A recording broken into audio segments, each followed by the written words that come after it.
and I'm just kind of by myself. I know what I'm supposed to do. I know what we're doing.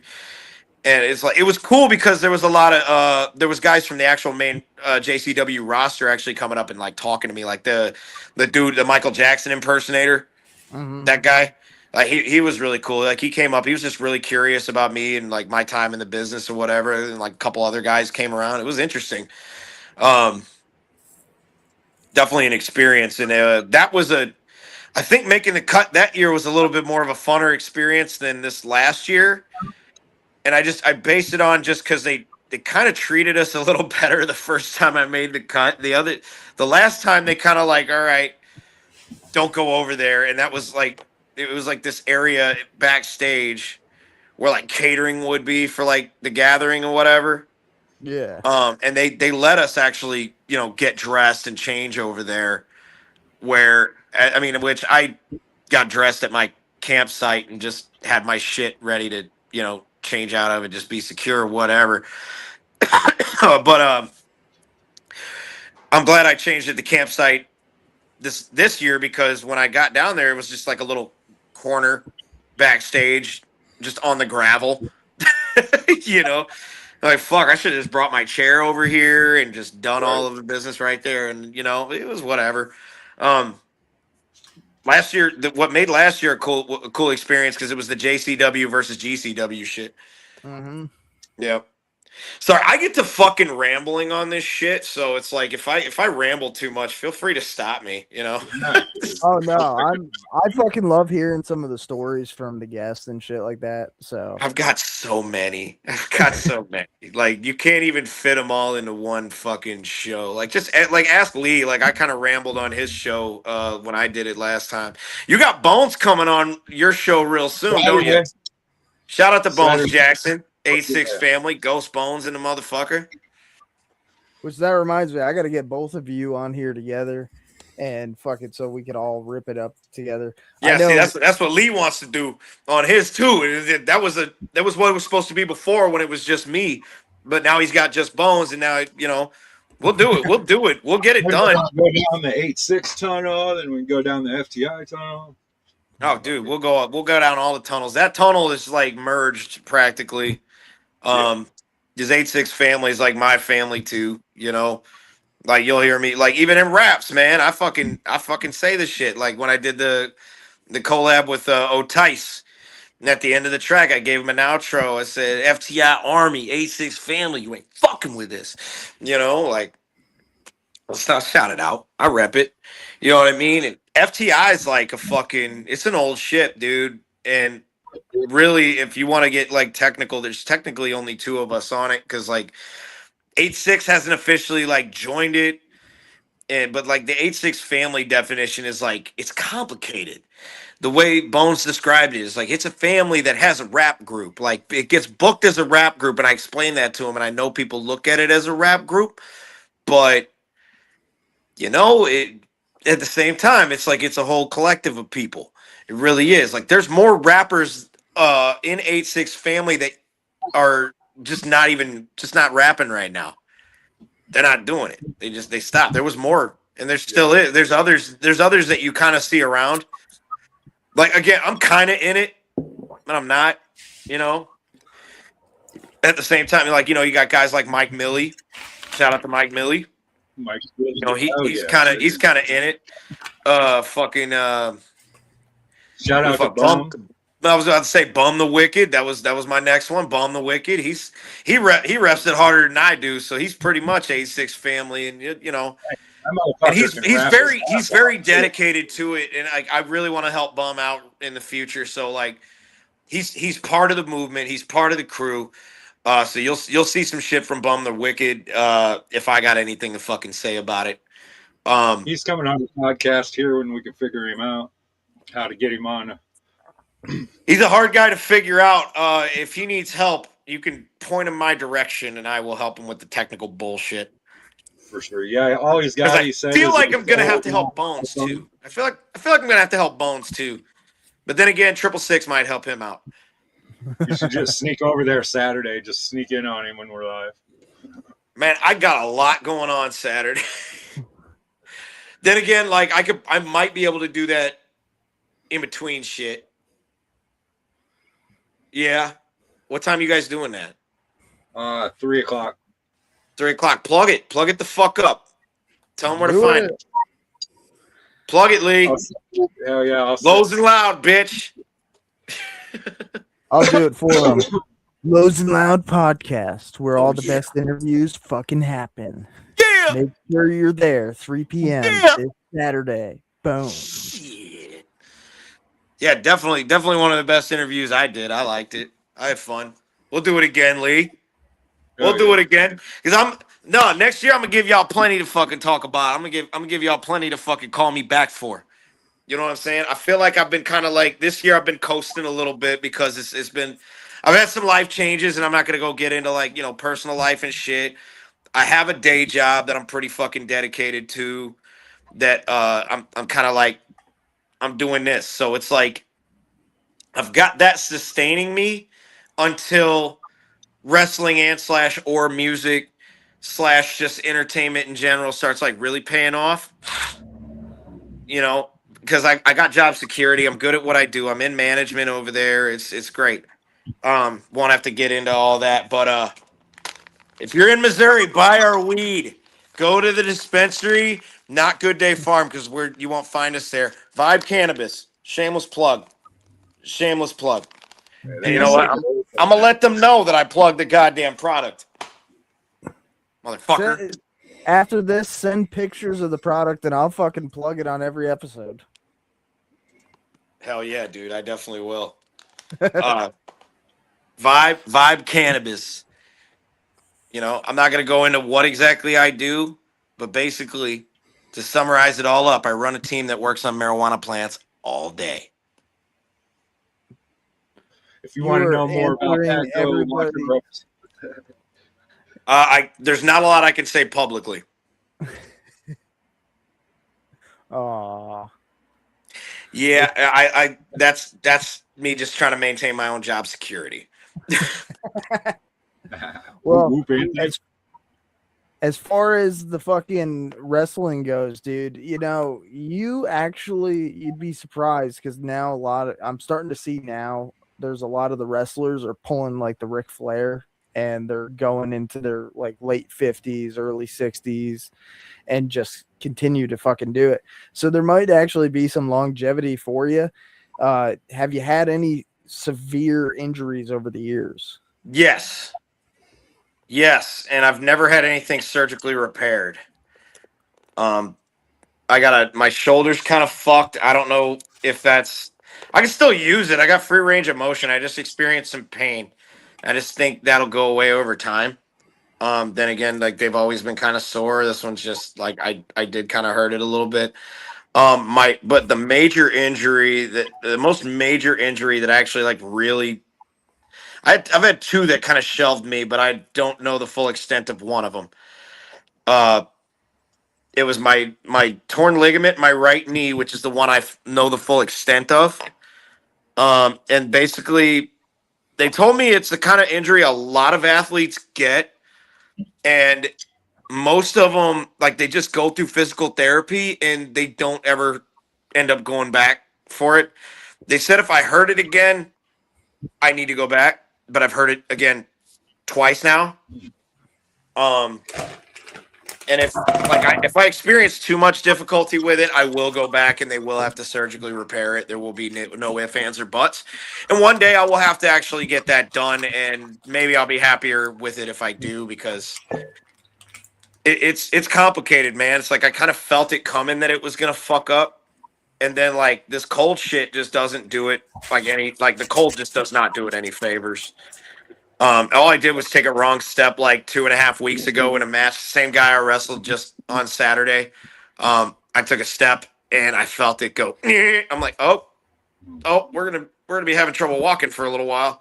And I knew it, but I stuck out the match as long as I could. We went a whole 10 minutes, and I told him like, dude, we gotta go. We gotta go. I could barely walk. There was a battle royal afterwards, and I'm like, dude, I'm not going out there. I'm changing into my clothes and I'm done. Sorry and shit. But yeah, this shit hurts. So, and even after that, we had to like after the finish of the match because like the guy who cost me that match, Snitch, who dodged me this last weekend. I was supposed to wrestle him, but instead I wrestled the junior heavyweight champion again, in which I was so fucking mad that I just kept beating his ass. I didn't lose, but I didn't win. He won by disqualification. This is technically a loss on my record, but I'm the one that left him laying on the floor. I'm the one that ripped him to pieces. I should be the MMWA junior heavyweight champion right now. But we're on a bigger fish to fry, facing Playboy for the heavyweight title. Oh, yeah. Anyway, so then my guys, Zulu and Wilder, shout out to Zulu and Wilder, Dog Pound. Oh, oh, oh. They go and they grab Snitch. And this is how Snitch interrupted me. He grabbed the mic as I'm lining up my finish. I'm lining up my finisher. He grabs the mic and goes, shh, really loud into it. Right behind me. Just rude as fuck. So I start cussing him out.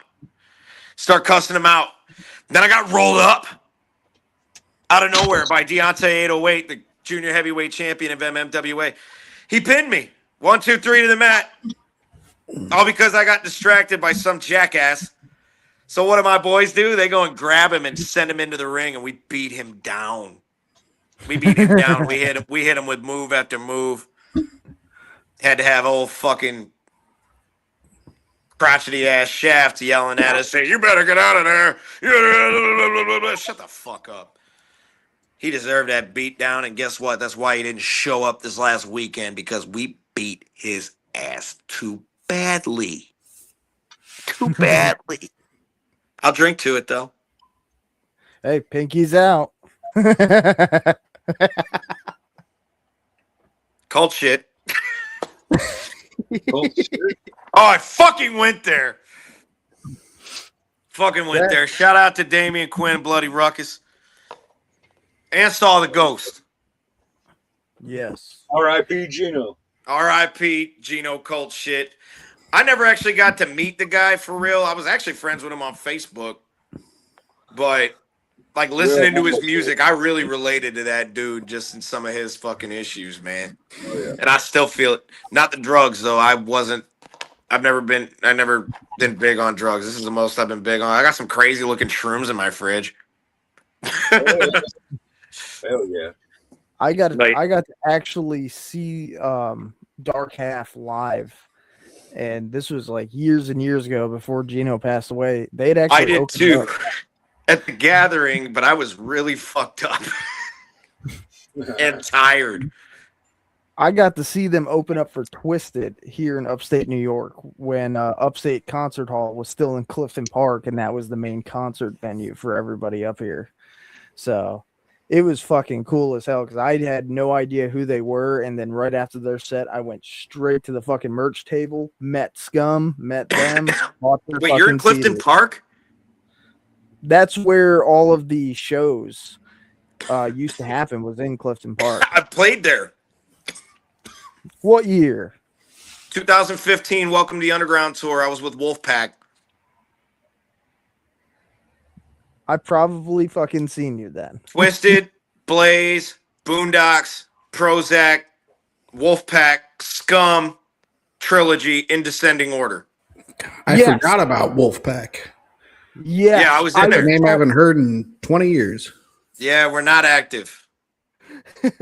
I gotta ask you. So, with the whole Wolfpack thing, what the fuck was up with it was either that show or is the one that you guys did with ICP. One of the fucking girls that you guys had that would dance fucking pulled out a dildo on stage. Wasn't there for that. Oh, okay. I joined the band in 2015, and we never did a direct show with the Clowns, minus the Gathering. We did. My first show with them was with Twisted in Rhode Island at the Mystery Show, where they did Most Tasteless from top to bottom for the first time. Okay. They had Whitney Payton, Kissing Candace, Blaze, Boondocks, They did some Lotus shit. They did some Riders shit. ROC. ROC, yeah, ROC was there. Yep. Fucking the homie Chuck Reeves. Shout out to Chuck Reeves. Where is that motherfucker? I haven't talked to him in a minute, man. I don't know what he's up to.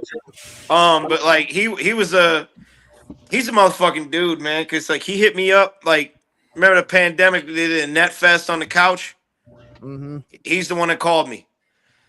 He's the one that called me. He was gonna have me headline the fucking very first segment. Remember they broke it down into 4 segments. Yeah. He was gonna have me headline the first segment, but what I sent him, he literally said, he's like, the quality of what you sent was too good for that.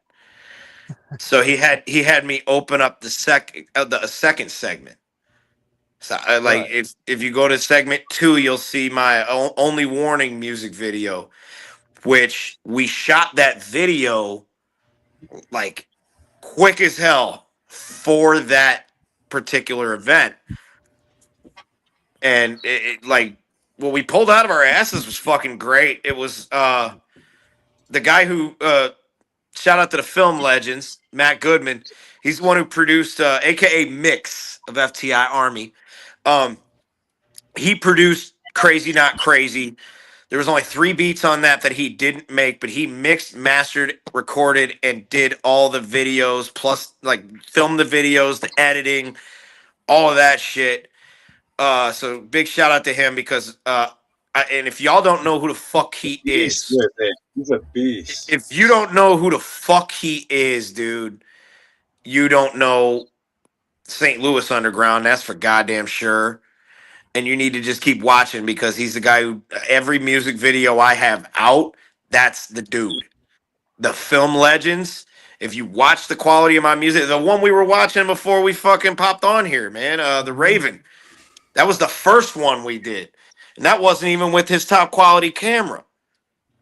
It wasn't because what he uses a red, and then he got another red that's like the next gen or whatever. That's like a $60,000 camera, bro. Mm-hmm. Like, and probably like $100,000 worth of equipment altogether, maybe even more. But like that's movie quality shit. Like shit was like Guardians of the Galaxy, Thor, Transformers. That shit is shot on the red. Like that's movie quality camera, and you know what? You see that for yourself for the videos we do, and that's literally one of my best friends in the world. We don't talk a lot because he's very like straightforward, like down to business. But when it we sit down and chop it up. We sit down and chop it up, man. That's my motherfucking brother, and I wouldn't be the man that I am today without him. Let alone the musician that I am today without him. Hell yeah. It's funny, because I remember NetFest on your couch.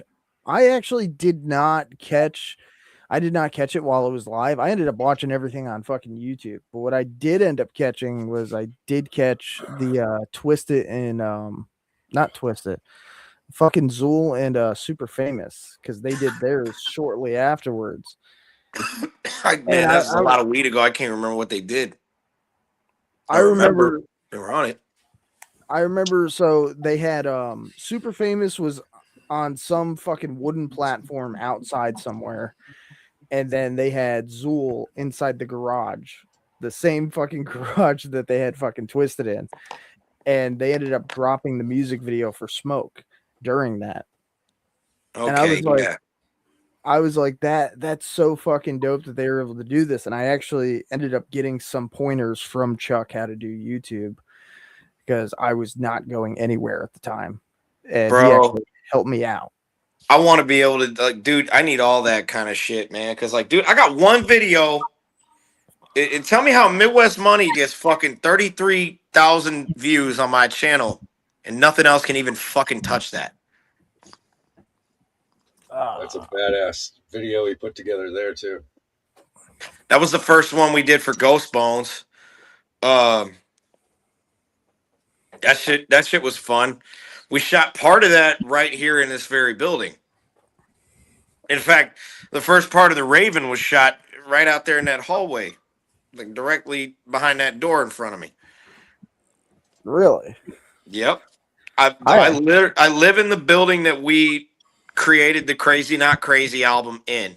I recorded a majority of that record here, and we finished it here. Literally in the apartment directly across from me in my building, and that because that's where Mix was living at the time, and we did that in there, and we filmed video after video after video over here. He even looked at me and said, "I think we tapped this spot out." I'm like, I halfway doubt it. Like, we're gonna use it again. The Crazy Not Crazy video was shot here too.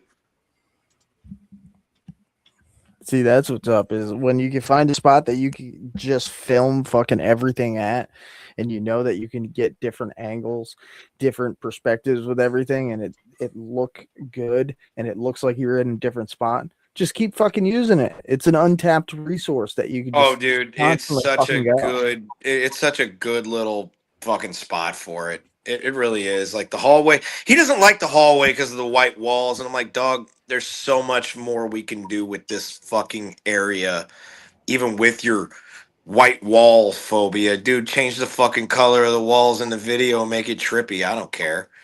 You know what I mean? But like, fuck, dude, I live in this fucking building. It's great. You know, I got it made over here. I'm doing all right.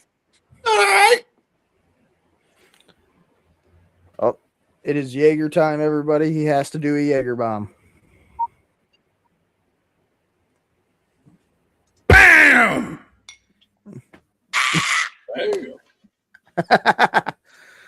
And straight from the bottle. Yeah. Pours the drink, then does straight from the bottle. How about that? Hey, you know what? That's how Scum stays looking the way he does. Is he drinks nothing but Jaeger and Jack Daniels. So Shout out to Scum. I was just hanging out with him 2 weeks, almost 2 weeks ago, week and a half ago. Jaeger Slam. That's my motherfucking brother, by the way, man. Shout out to LSP. Shout out to Scum. Shout out to the whole goddamn crew. Shout out to my brother AZ the Fallen, who just got signed over there. Yeah. Like me and AZ really started taking off without like getting our names out there together. And we haven't done a song together in years, but little tip for you, little hit for you. We got something in the works. It ain't even between us. Someone else got us together on a track for them and decided, okay, I'm gonna get Frodo and AZ on it. Not gonna tell you who it is. Not gonna tell you who it is. You're gonna have to just wait. Cause he's kinda on his low pro shit. He's dropping some shit, but he's also helping me with some motherfucking shit. So shout out to that dude. He knows who he is. If he's watching this, he knows. I'm just trying not to spoil the surprise. I hope he's not mad at me for not putting his name on there. But we got a collab coming in the near future. So it's just some things have gotten in the way of getting it done. Like AZ got his own setup. He gonna get his shit done. I'm working on setting up my own studio, but I gotta go to the dude's house to record mine. But I'm gonna tell you that verse gonna make it shit. So I gotta ask. So we met at on the Twisted tour at the very last show out at Pops. How did you guys get on that tour? The concert promoter from Pops asked me. Part of me thinks we were kind of like that. I was asked for because he hit me up and said and asked if I wanted on the Twisted show. I'm like, yeah, we'll do Ghost Bones. So I've been tight with Killa for a long fucking time. And that tour with Twisted and back with Wolfpack and stuff. It's like I got to know George a little bit.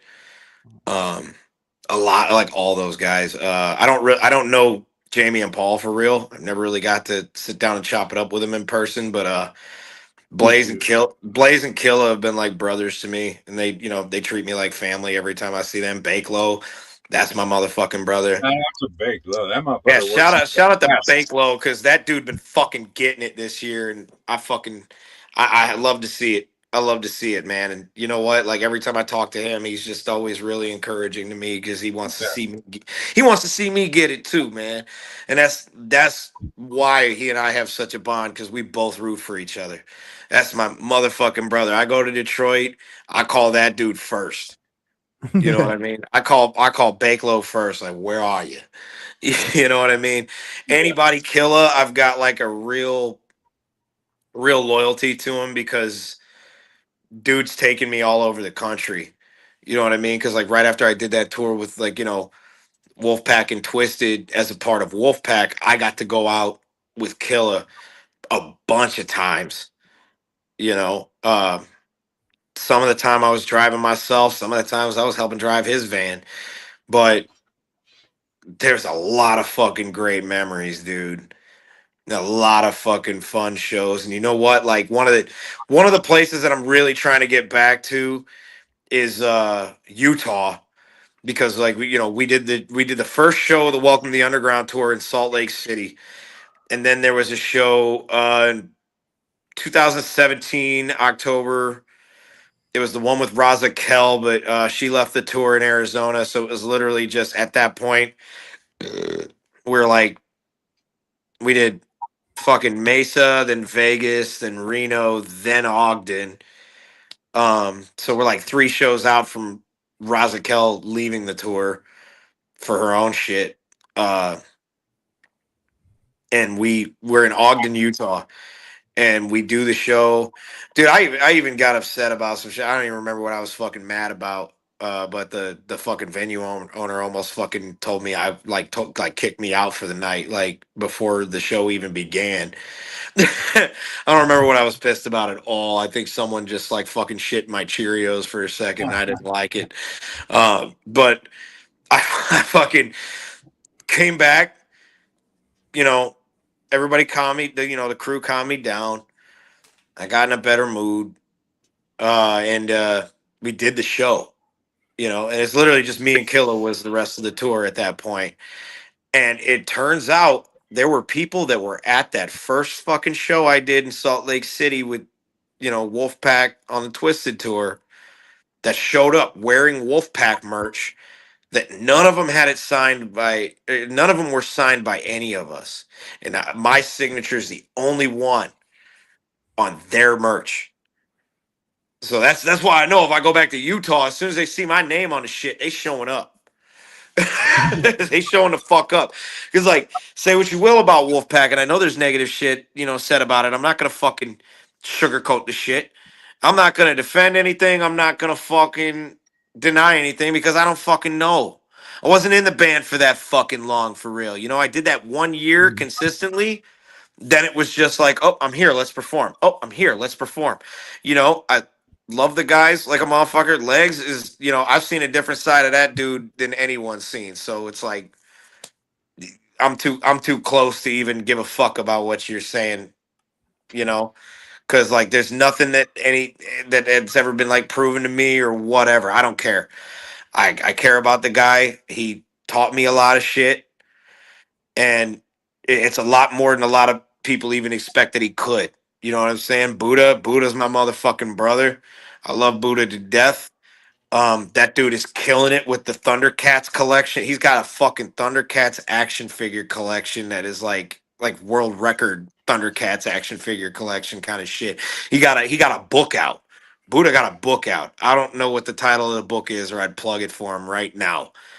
But it's about his fucking Thundercat collection, like action figure collection. It's fucking dope. Like he even hit Legs hit me up. He's like, "How close are you to Springfield?" And that's like 5 hours away, like Springfield, Missouri. Because like Mhm. they went out and did a thing for Buddha's book out there. They wanted to know how close I was, just so I could, Possibly go, yeah. possibly go or like see what the fuck else is, hang with them for a little bit because they miss me. They live on like a whole other side of the country for me, dude. Like when I was doing that shit, and like understand like how much blood, sweat, and tears I put in this shit, you motherfuckers. Every one of you out there watching this shit, I drove 15 to 17 hours to go work with these people. And you know what? A lot of you wouldn't know who the fuck I am without them. Mhm. You know, I don't, none of them care about the shit you talk. I don't care about the shit you talk. But without Wolfpack, I would have gotten there eventually, but it wouldn't have been as quick because guess what? People started opening that door a little bit more for me as soon as I did that fucking first like 40-day tour showing that I'm fucking made for this goddamn shit. You know, it's like I'm getting older, and you know what? I'll be completely honest. I was able to do all that shit because I was living with my mom and I didn't really have a whole lot of fucking bills to pay, you know? Mhm. But my father was going through cancer treatments and didn't want me or my brother to move out. And if anyone got something stupid to fucking say about it, go fucking head. Fuck you. Because you know what? When my dad asked me, don't move out because I want you here for the last part of my life, guess what? I'm gonna listen to my dad Mhm. because that's my family. I miss my dad every day. He's been gone for nearly 6 years. It'll be 6 years come February 2nd next year. I miss my dad every fucking day. Fuck colon cancer. Fuck cancer of any fucking kind. There's too much of that riddling my fucking family history. And if I go out, that might be what it is.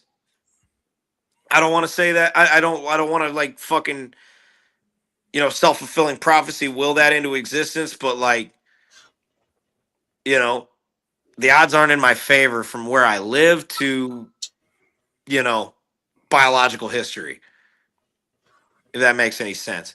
Yeah.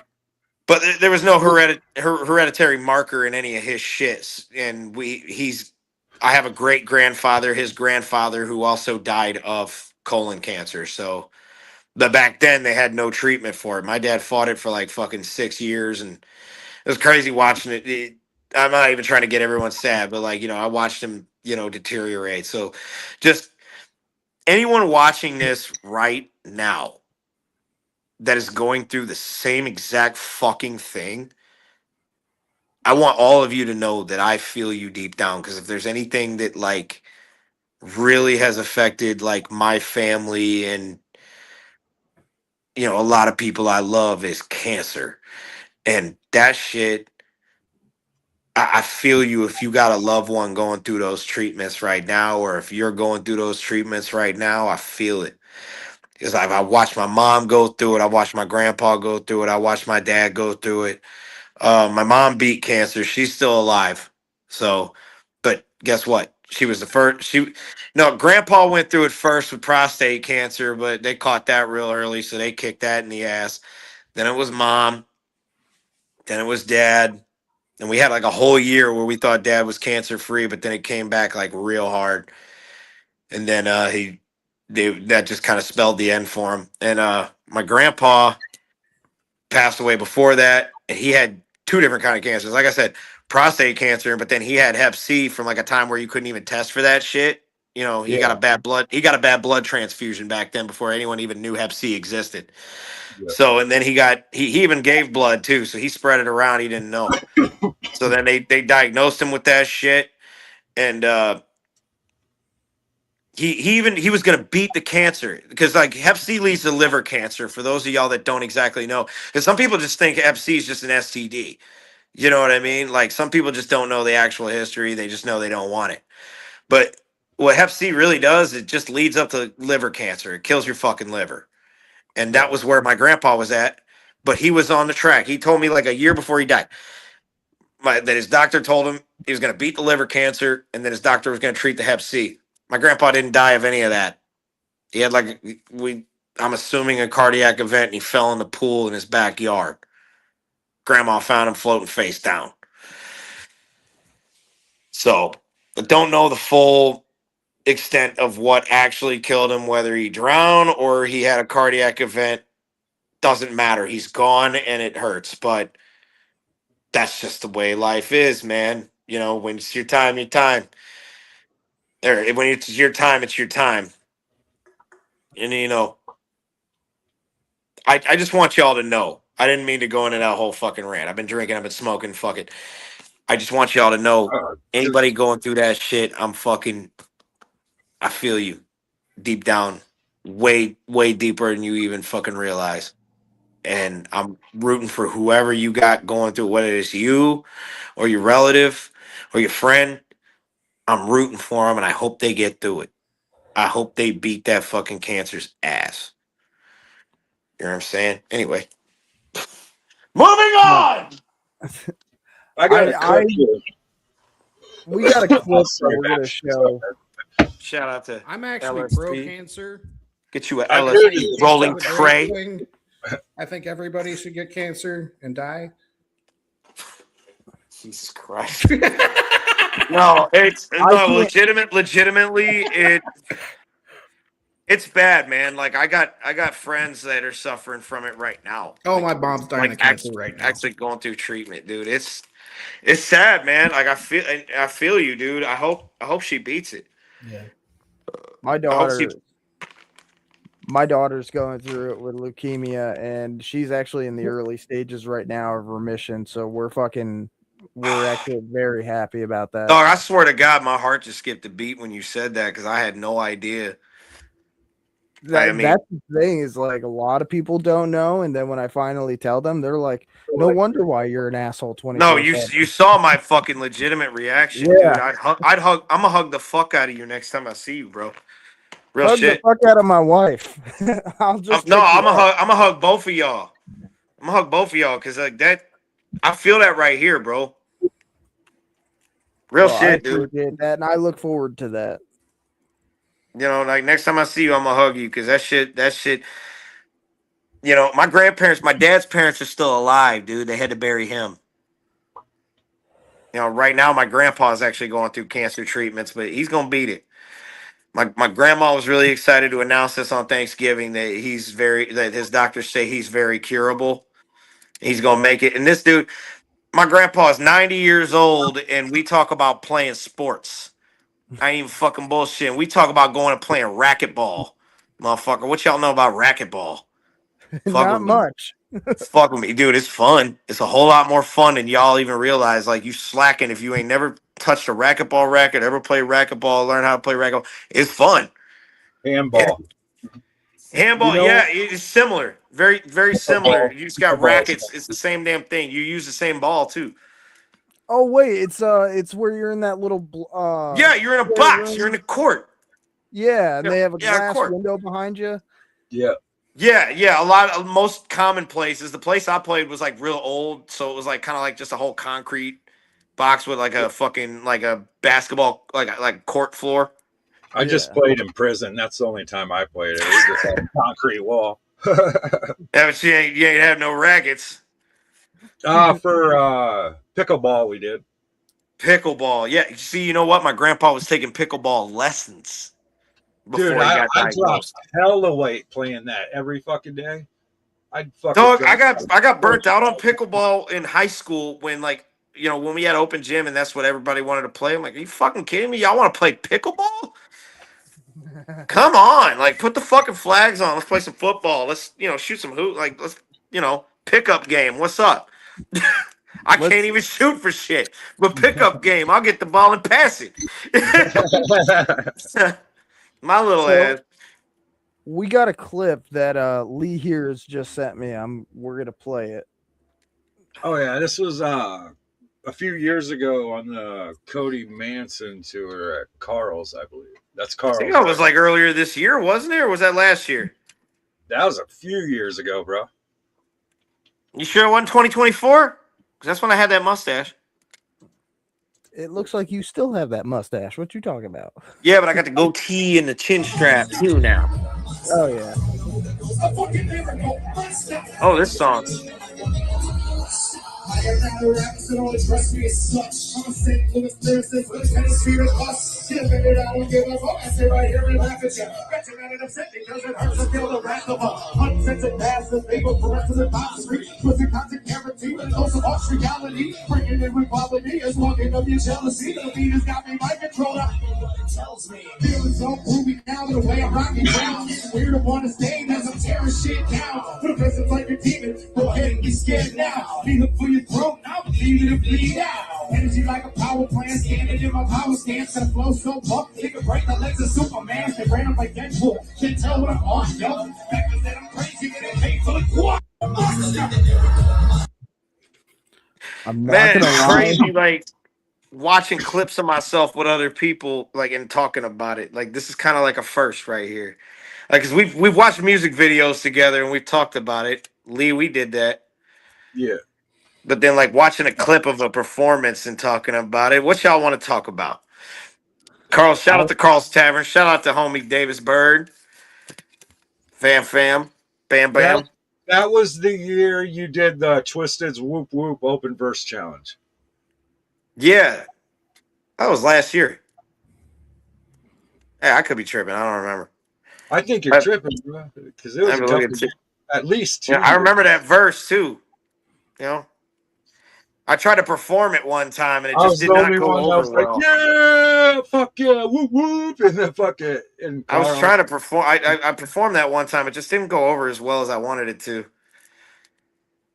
That's a harder verse to rap than I thought it was when I wrote it. You did it. You did the job. Did And I perform it that night? Yeah, because I was the Oh. only one that made noise during it. Yeah, it's like, dude, I don't know why it wasn't getting over, man. Like, I know that verse fucking killed it. They were just Twisted haters in there that night. They'd even Twisted didn't fuck with it. I don't know why. There's something I missed with that. Like, I would love to like sit down with them and listen to it. Like, what did I miss here? What didn't click with y'all when y'all heard this one? And I gotta know why. Well, it's I've noticed that it's easier for people to, especially artists, it's easier for them to get a hold of fucking Twisted than it is most of the fucking other groups that are out here. Because I've Never heard tried.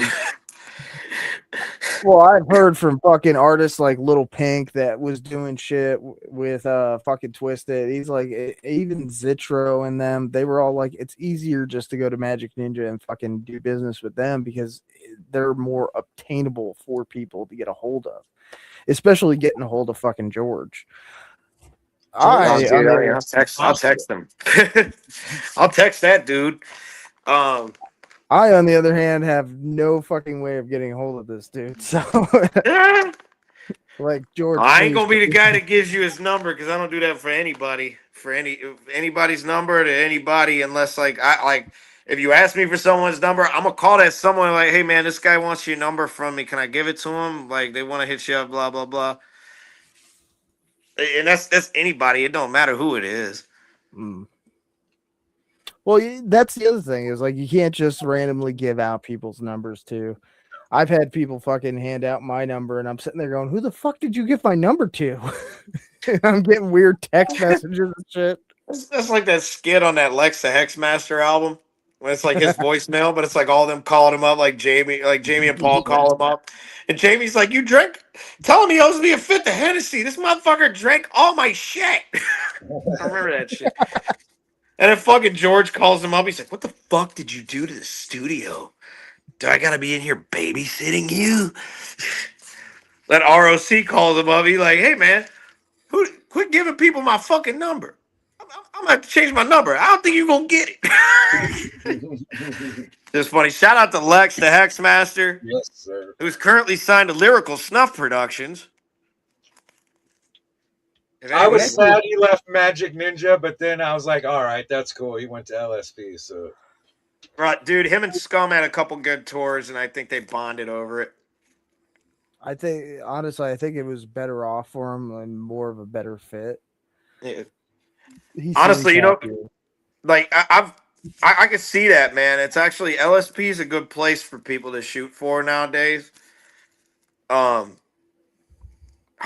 to get there, but at the same time, I watched AZ do the whole damn thing. Maybe not like physically in person, but I knew what he was doing. And again, I'm not unfamiliar with the grind. It's just it's different than it was when I was first. There we go. Finally, when I was first getting out on the fucking scene all over the country. Look at AZ the Fallen, man. You saw him on a bunch of tours, almost every tour Scum did for like a whole fucking year. You know what I mean? He stayed close. And he he did his thing. He did what he needed to do. He did the right shit. He made the right moves, and that's why he's where he's at. You know, and I'm gonna tell you right now, when that whole fucking record drops, y'all are gonna fucking shit your pants. So y'all better get that fucking AZ the Fallen album into your playlist, whether you go buy the goddamn CD from him yourself, in which you fucking should, because we make more money off that shit than we do this goddamn digital fucking bullshit that we get like maybe like a third of a penny off of when it comes to every download, every stream, you know. And that's why FTI Army, fuck the industry. But you know, shout out to AZ the Fallen once again. Make sure y'all fucking go get that record when it's all the way out. Yes, sir. Yeah, so that's why you see him like that. And honestly, it's like, even looking back, it's like, dude, I could have been like that for a lot of fucking people. But I'm kind of like, I'm on my own shit. And I don't know, shit's got to make sense to me. I'm not just somebody that's going to, like, just jump onto something just because it looks cool. I've had record label contracts in my fucking inbox. Not necessarily anything like major, and I've made no disrespect to anybody who has sent me a contract except for a couple people. And the ones who I respect, they know who the fuck they are. The ones who I don't respect probably wouldn't even see this. So yeah, fuck the industry. Even Killis told me don't sign nowhere. He's like, keep doing the independent thing, because guess what, dude? I want my own empire. Whether I start building it more because I sign with somebody or I start catching momentum on my fucking own. But like, St. Louis gonna be on the map one way or the other. AZ the Fallen has taken a major step with it because he's signed now. Me, I took a major step when I started going out of town all over the goddamn country. So it's moving, man. Y'all gonna see St. Louis as a major player in the underground within the next 10 years. And I promise you that. I want to see some of these shows out here get as big as some of those shows I'm seeing Ohio, Indiana, Wisconsin, Michigan, all those motherfucking places, like even fucking up by you, Bash. That's Hell yeah. shout out to Acid Cult too, dude. They're putting in fucking hella work too. Fuck yeah, dude. Thick Chris got some fucking beats on him, man. I did a song with Big Sherm. I did a Halloween song with him, King of Horriblecore. And it turned out pretty fucking tight. That Chris did the beat, called St. Louis St. Louis to the D. And it's straight up a Halloween track. You just looking at the title, you wouldn't even think that. And then you hear the hook, and it's like, oh shit, Halloween, goddamn. And we performed that shit at Gorefest for the fucking first time. We were talking to each other beforehand. He's like, you remember it? Did you practice it? Like, yeah, the other day. I kind of remember it right now. We'll see how it goes. Then we got up there and fucking ate this shit alive. It was great. It was great. Over at Jaeger Slam. Did I say Gorefest? It was Jaeger Slam. Seriously, man. To go back to what you previously said, no, you're absolutely right. It seems like there's a lot of artists right now that are coming up in the scene that are actually choosing to stay independent because it's better for them, not only financially but for the career directions that they want to go. I know just from the homie Cody, he could not wait to fulfill his contract with LSP because he wanted to go straight independent. Yeah, You ain't getting no muscles lifting that little thing. Look at this fucking blunt. I rolled it like perfectly. It's not curved or nothing. It's nice and tight. Dog, it's just for me to the face. I got nobody to share this with. I'm good, man. It's rolled up with some fire that we grew over at Vibe. It's called Bluesy. Oh yeah, you a dab head, man. I like my flower. I'm an old school pot head. Flower all day. Don't think I don't got dabs right here, man. I got some shit. This shit ain't that good, but I got some shit in this one. I got some other shit in this table. Oh, here's some other shit right here. He's got his bong out. He's like, and I got my No, big my boy phone is sticker. leaning against the bong. Oh, No, you I'm got- talking about Lee. Oh shit! Hey, he was smart about it too because he kept the core water right next to it. Come on, he has to stay hydrated for that cotton mouth. Sure, that came from work, dude. I've refilled this. It ain't even real cold core water no more. Give me like 2 minutes, boys. All right, well, I'm gonna play. Actually, I'm gonna wait to play this track. But yeah, this is fucking hilarious. I love this. Lee, What's up? have you heard the Mutanoid Underground Dwellers CD? Yeah. I had them on, what was that? Like when they almost shortly after they debuted Mud. When did they debut? A few months ago. Yeah. Yeah, I know that the CD came out like a couple months ago, and to Yeah. me, that's been the album of the year to me. Yeah, they were in character and everything, dude. It like threw me off, dude. Like when I was doing it, because I was like, "What the fuck," like because in character, it's a whole different game than just sitting down like this. Exactly. Exactly. Yeah. Oh wait, you interviewed them in character? Yeah, Oh my god, I have to see that. I absolutely have to see that. We're all gonna have to fucking sit down and watch that together. We're actually gonna be doing a live review of that entire album, so which is gonna be fucking great. And also just to let everybody know in the chat, fucking we haven't officially set a date yet, but it's either gonna be January 5th, 6th, or the 7th, which is Monday, Tuesday, or Wednesday. We're gonna have Jarrett Savage on here, the fucking face collector himself from LLE. Man, I cannot wait for that man to put me through a table. Whew.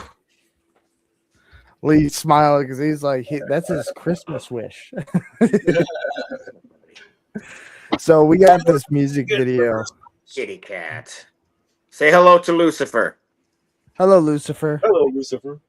I would say I would give you my soul, but there's only an IOU there. No, he has mine because I cats. You don't. You're not the owner of the cat. The cat owns you. I have dogs. See, like he comes up for the kisses. What's up, buddy? You saw that just a second ago. I fucking love this. I haven't been track, able to give dude. them I enough attention love this since I track. got home, but now you're featured. Now you're featured, buddy. I got a whole another cat around here. I don't know where he's at. He's the one that, like, the other cat pisses in the toilet. Like, I'll show you him if he comes back around. All He right, pees in the toilet and he taught himself to do it. What you got for me? Is he like that cat from Meet the Fockers?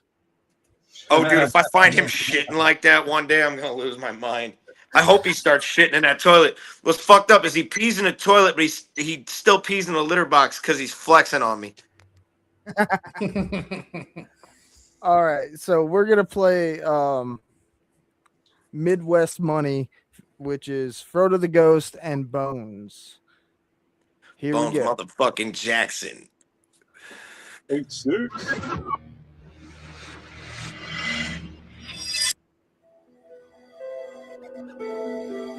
I need That's a my hoodie. house. You don't need a hoodie, Frodo. Whenever I get them made, brother, I got you. They say money make the world go round, and it's the road to all evil. Money make the world go round. It's bringing death to your people. Money make the world go round, and it's the road to all evil. Money make the world go round. It's bringing death to your people. Money make the world go round. Money make the world go round. Money make the world go round. Money make the world go round and round and round. Money make the world go round. Money make the world go round. Money make the world go round. Money make the world go round. I done slipped up, tripped up, fell into a snake pit. Had to stop and disengage from that fake shit. Lost a few friends, slipping down since the basement. Only time I'll tell the clock is ticking to be patient. Open up your mind and analyze the situation. Money is the root to all this evil inspiration. Who you gon' call when you lacking motivation? I guess that y'all forgot about your best friends wasted. Get up on my fish, you better move. From the beginning, I done paid my dues. White dude with the bald head, tattoos, gold chain, like I'm all dead. That's juice, that's something you ain't used to. That's proof you ain't got it like you used to. That's truth, I'ma shine like a gold tooth. No lie, get mine like a toll booth. Go goose, baby, hold on, don't cry. Don't lie, keep it real with your third eye. Till you die, open up and let your soul fly. Sky high, I've been grinding my whole life. To get by, I'm doing better than most. I roll with veteran folks, I get ghosts like a caddy on spokes and lows. Propose a toast to them cats that deserve it the most. And say 6 motherfucker like coast to coast. We got a case of beer, but we gon' make some music. We been down for years, you better join the movement. About goddamn time, big guns and bonehead. It's nothing in the finish, you come and get it, that's my day. I'm a sick individual, light it up like a ritual. Man, I'm mystical, man, I flow like I'm digital. Man, I'm out of your visual, man, I'm feeling the pinnacle. When I rip it, I'ma kill him in this shit, that bitch. Money make the world go round, and it's the road to all evil. Money make the world go round, it's bringing death to your people. Money make the world go round, and it's the road to all evil. Money make the world go round, it's bringing death to your people. Money make the world go round, money make the world go round, money make the world go round, money. Your contacts in this are round, money make the world go round, money make the world go round, money make the world go round, money make the world go round.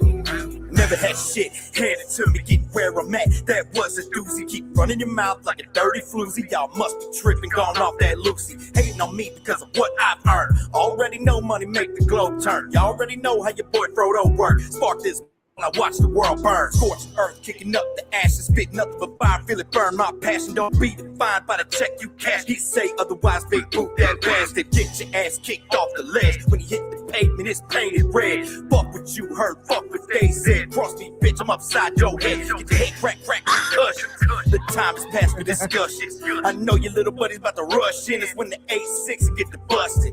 Trash the place, leading up the stand. You got everybody in this bitch running in panic. Breaking out windows, looting what they can't get. You fuck with the wrong ones, we do damage. Got the padded room smacking your fashions. The savage, I ravage and match with the madness. Talking to myself, that ain't no habit. He's a lunatic, crazy like bad shit. Time to stop the world, it's Armageddon. Got him running for the church, crying to the reverend. Running for cover, but you hit the dead end. Die with no name, you ain't nobody's dead friend. Make the world go round, and it's the road to all evil. Money make the world go round, it's bringing death to your people.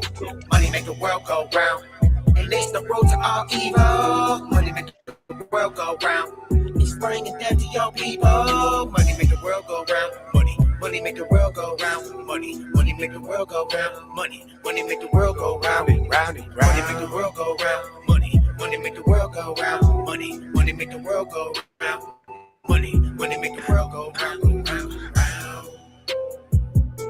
Shout out to Tactics, dude. What's up, dude? Yes, mad shout out to Tactics, my motherfucking brother.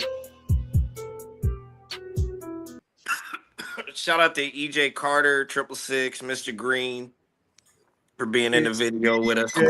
Ow! Dog, that was a fun video shoot. We did that in 2 locations. We did part of that right here in the basement, in the boiler room, and the basement and the boiler room of this building. And then we also shot the some of those scenes, the party looking scenes in Utopia Studios. So shout out to Utopia Studios for, giving us the space, take care of that. That was actually where the wrestling gym used to be, right there on that same floor. I think the gym was still there when we did that video, because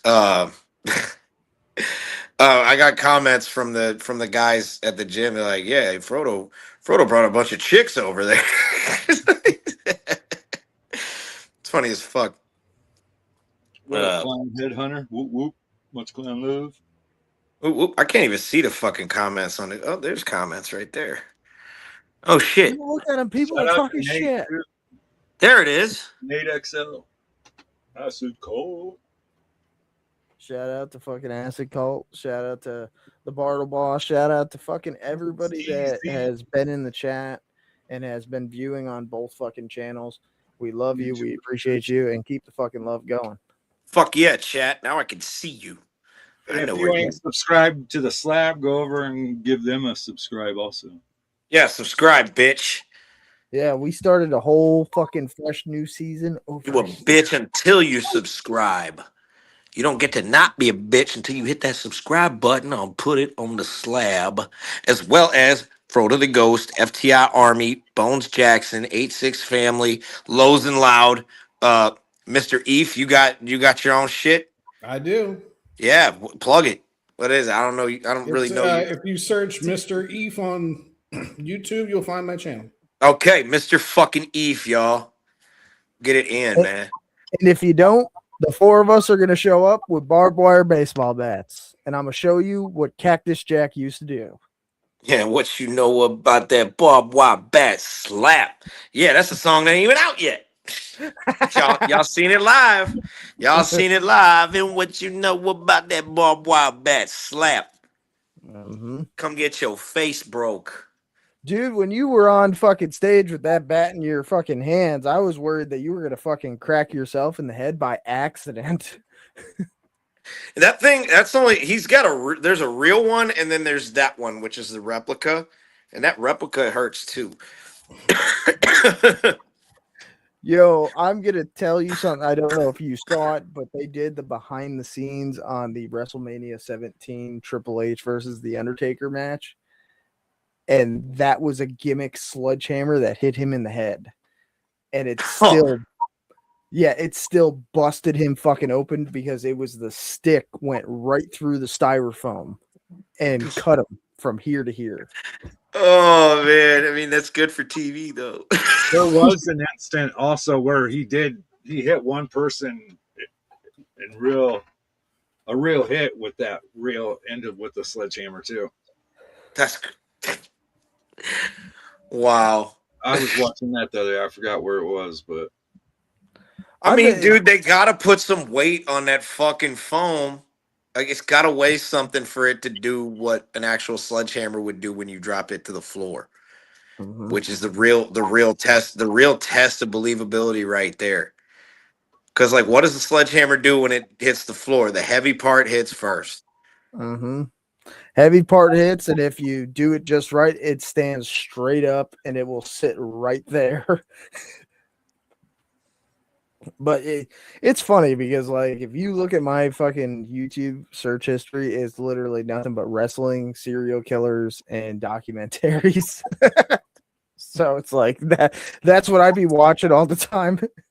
I be getting caught up in, like, true crime shit lately. And, like, I don't know. I've been getting a fucking witness of some of the worst lately. And it's, God, it's even thinking about some of it makes me sick to my stomach. I ain't even gonna stunt, dude. I've watched some fucking YouTube videos on some true crime shit of people who done some sick fucking shit. And some of it's just listening just because I'm doing something and I'm just trying not to, like, and I just don't want to listen to music at the moment. And, like, for some reason, YouTube started just funneling that shit to me. I'm like, all right.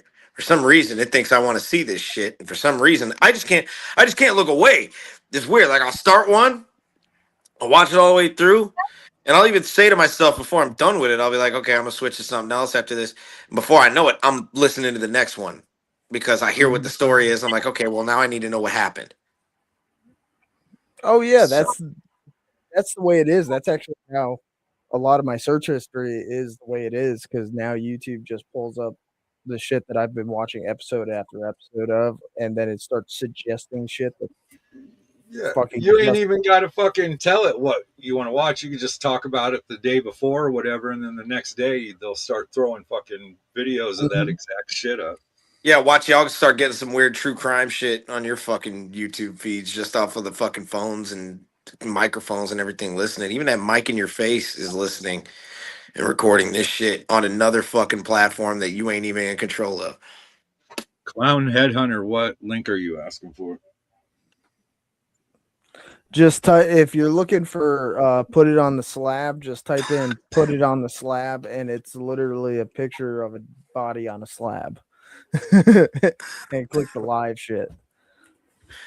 FTI Army's pretty easy to find, but we don't have the logo on the fucking tag, which I'm gonna get Tactics to change that up. But because he's got access to the channel, So, that channel. And then my channel, you look up Frodo the Ghost. You look up anything involving me, you look up Frodo the Ghost, you find it. so I did this with Eight Legs and Whipstick when I interviewed them. I have to ask this question of you, and I'm gonna start asking all of our guests it.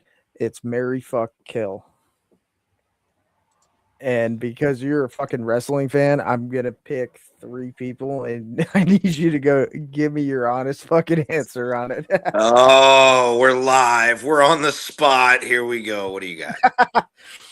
Poet, and I didn't know it. So I'm gonna go with Becky Lynch, Rhea Ripley, Charlotte Flair.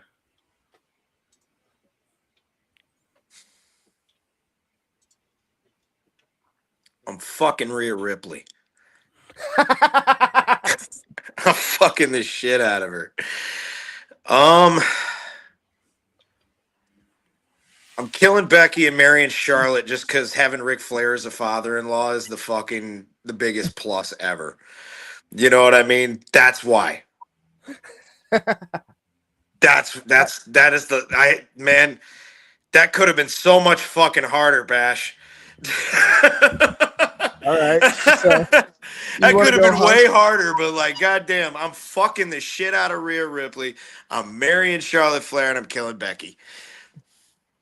I could have thrown Stephanie McMahon in there. Oh, well, then I'm marrying fucking Becky and then killing Stephanie because I don't need Vince McMahon as a father-in-law. Or who are you taking out? I was gonna take Becky out. You were gonna take Becky out? Yeah. Well, I mean, then Stephanie's getting killed. That don't change who I'm fucking and marrying. That's not interesting. I kind of figured you would either go one of 2 ways with Stephanie. You would either kill her or you would marry her because of the McMahon name. But then I don't know. You made it easy because there's logic behind every single one of those, even 4 choices.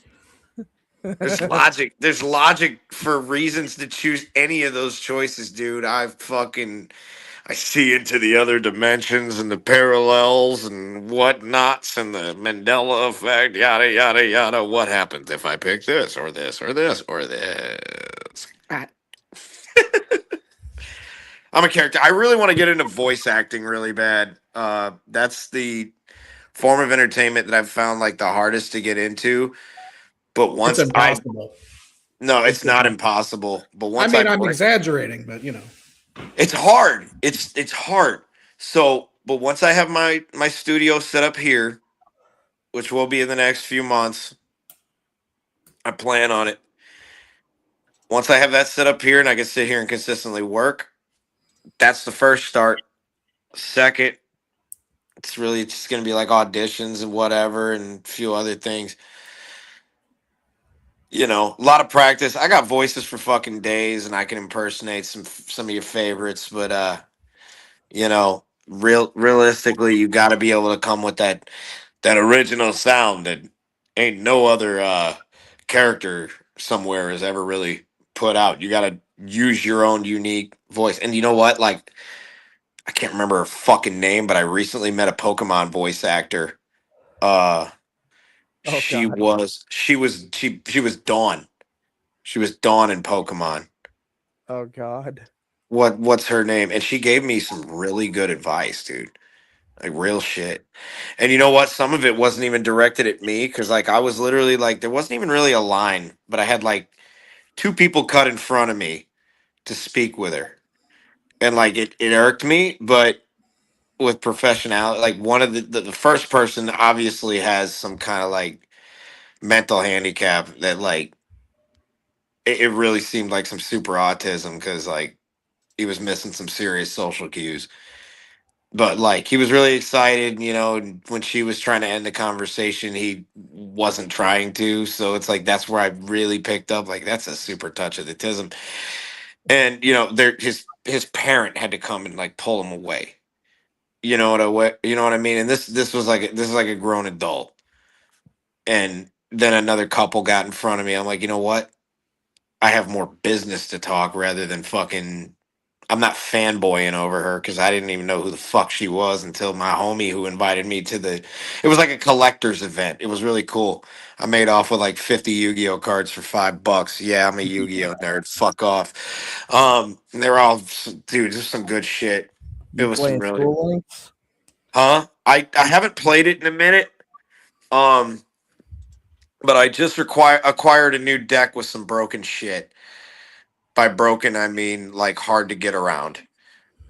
And I need to learn it because it's a set of cards that I'm not necessarily used to. But I don't know. I've got a lot of different play styles available to me physically right now. Some complete, some not so complete. I'm gonna be honest with you. I've been playing Yu-Gi-Oh for a long fucking time, and I cannot do the pendulum summons or the fucking XYZ shit. I could show you all that if you want to fucking go, you know, no holds barred. I'll show you how all that fucking shit works. What? It's simple when it's explained to you, but I learned it myself just because like I don't know, for some reason all of it clicked. There's a lot of shit that I still don't understand completely, but if you ever want to fucking get down, bro, I've got One day, decks for days. one day, I'll definitely have to take you up on that because I also my homie Bartle has been trying to show me how to play fucking Magic because that's something I've never fucking understood. See, But I need to learn how to play that because I got a like my friend who passed away who actually got me into hip hop and like watching wrestling and shit and even being a wrestling fan. He passed away and like what his older brother gave me was his whole collection of Magic the Gathering cards, and I'm like, fuck. So now I've got a collection of my own, which I don't really know where it is. Probably at my mom's house somewhere, but I have his. I have all his cards and the decks he made because he played, but I don't know how to play. so you should definitely hit Bartle up on Facebook because he is big into Magic the Gathering, and he started explaining it to me, and he actually fucking I told him because I don't know shit about it. I go with one theme for fucking everything. Like when I had a deck of cards for fucking Yu-Gi-Oh, I went with either zombies or fiends because I Yeah. knew how to fucking use them. Fucking, I told him I was just like, make me something with zombies. He's No, like, man. Pendulums and XEs are simple as fuck. Right now in the current game meta, like with the rules, you can't use pendulums or link monsters in the official rules for the tournament right now. They're called Genesis rules. It's a little bit more for the old school, and I'm pretty sure none of my decks are compatible with it because it's a point system based on the cards you put in it. Like you're a lot more limited to what you put in. It's complicated. I don't know the point values on the cards unless you look it up. You know what I mean? That's why it's like if you want to get together with me and play no holds barred, whatever the fuck you got built, let's go. And let's just have fun with it. Fuck the bullshit because I understand how links and XEs and synchros and pendulums fusions work. You know, maybe you'll learn something from watching me do it. Fuck it. You know what I mean? It's pretty easy because it's weird because I've done the tournaments where I'm sitting here watching people do shit, but they're not explaining what the fuck they're doing. yeah. You know what I'm saying? They're not explaining the card. They're not explaining. So I'm like, here, let me look at that. Then they hand me the card and then I read it. I'm like, you're wasting my time. Just fucking tell me what it does. Like, dude, that's what made the show so cool. Fuck, I halfway fucking learned how to play watching the show. Here's the sad part is like the show was golden, you know. That's how we all fucking learned how to play. But then when they started doing fucking tournaments and they had to I hated the fact that they came out with a list of cards that you're not allowed to have in your deck and you're only allowed to have a certain amount of I don't fucking completely cards. hate that because you run into certain shit. There's one card they fucking I know they banned that I ran into two different users of decks that used the same card in a row in a tournament. And it pissed me off so fucking much. I was so mad because like it ruined my whole play style.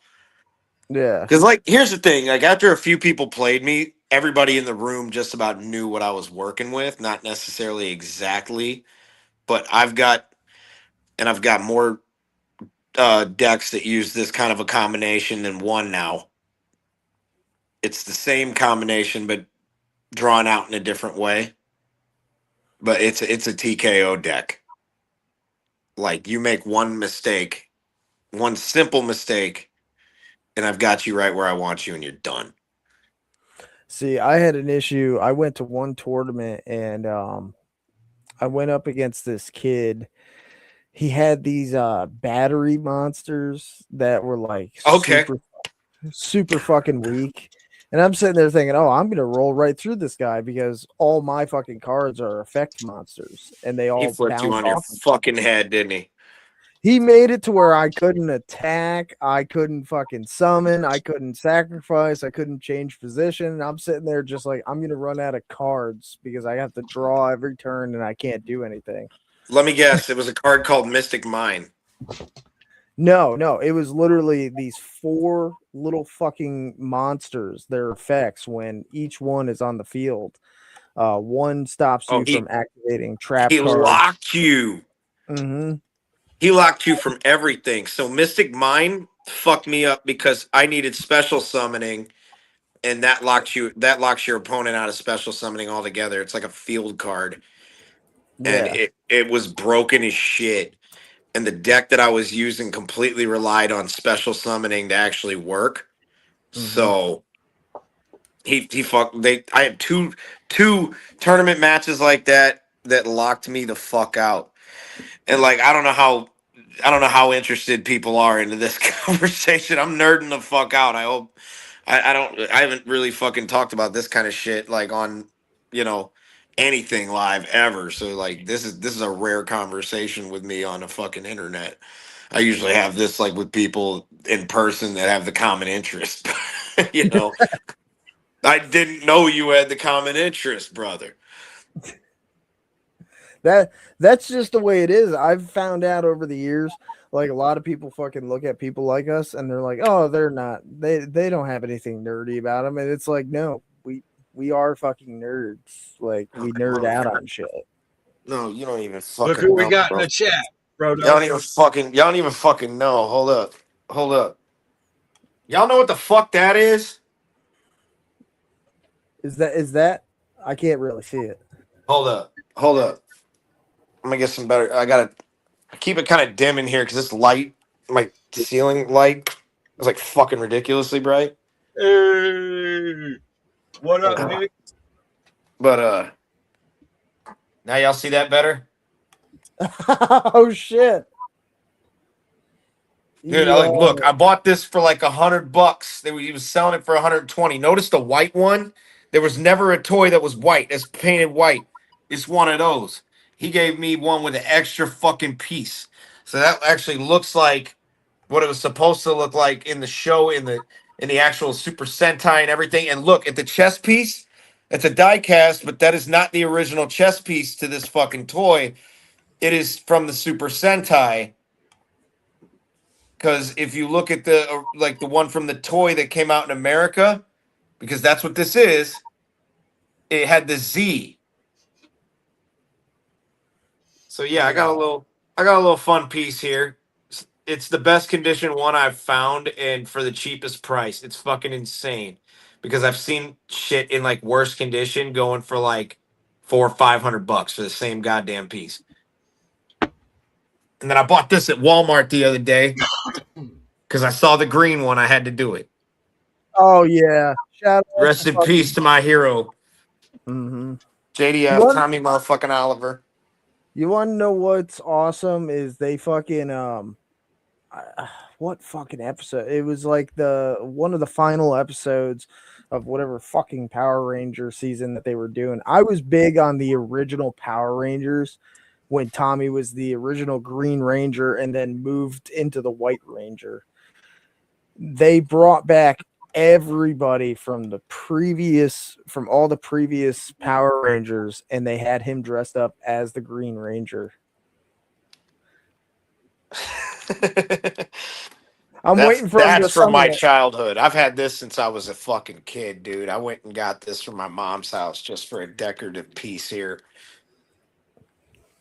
You Oh, know, this is I turned the light back on just to show you a few things, like what I got on my walls, man. A little bit of my fucking, a little bit of cribs here. You know what I'm saying?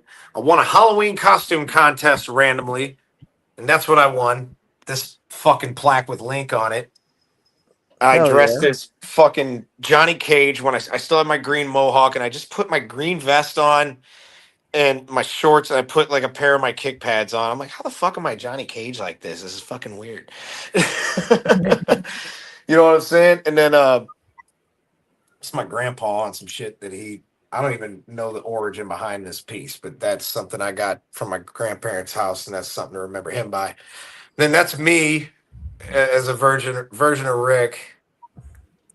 Yeah, my ex got that for me a while back, but I love this piece. It's fucking great. Shout out to Katie who made it and Katie who got it for me.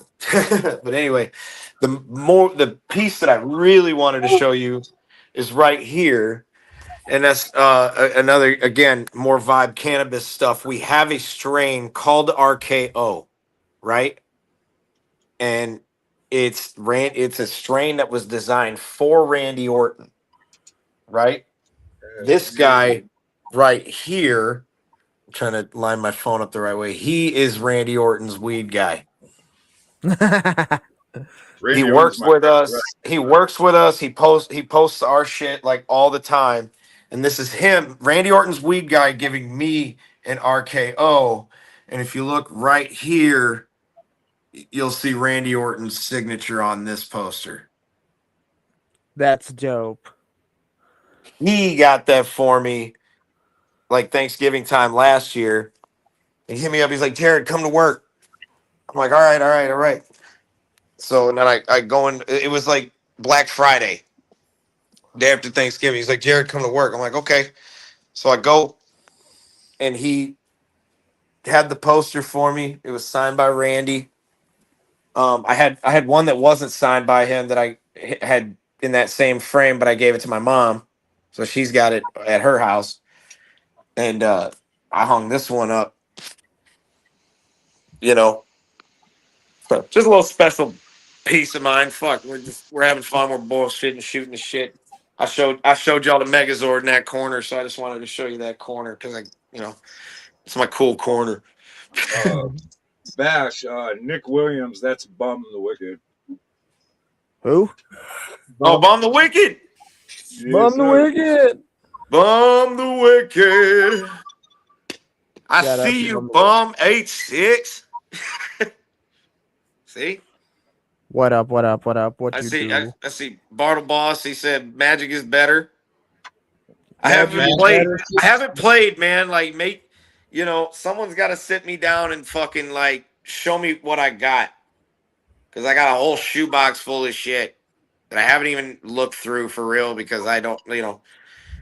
Probably gonna cry a little bit when I look through it, because he was like my best friend back from high school. But and without him, I wouldn't even be like who I am today, because he influenced a lot of like what I do now. Wrestling, rap, all that. Well, I don't mean to cut this short. We've been on here for 2 hours. Yes, we have. This fucking guy, here we go. Oh, Kicking us out of his fucking home. look, it's not that big. No, it's all good, man. We were just having fun, huh? Hell yeah. This was a good fucking segment.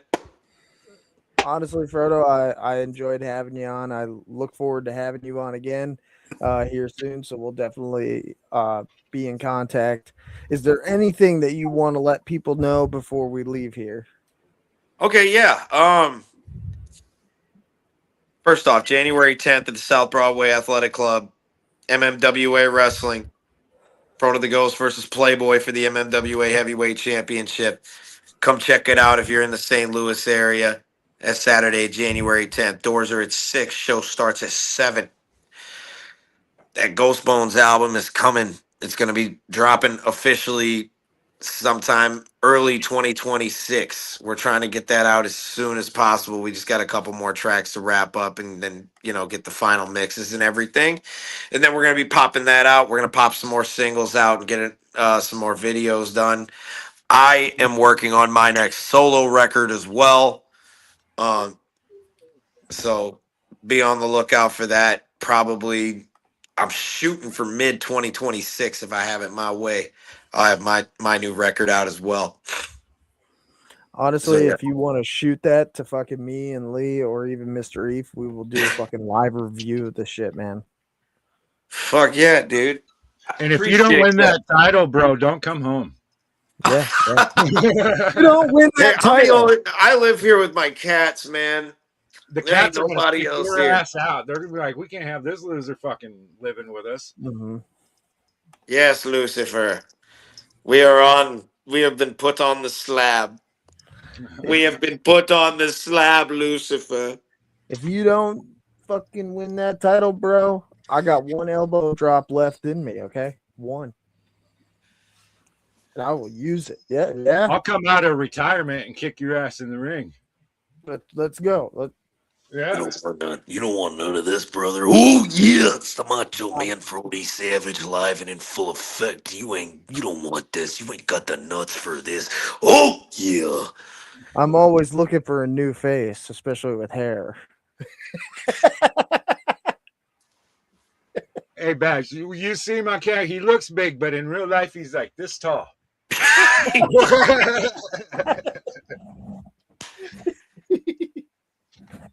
He's just a wee lad. We got Hornswoggle in the building. Yeah, see, but you know what? I told you I ramble, man. I don't try to do that. You just get me going and I start talking. Who needs to be professional? That's the best part. That's the best part.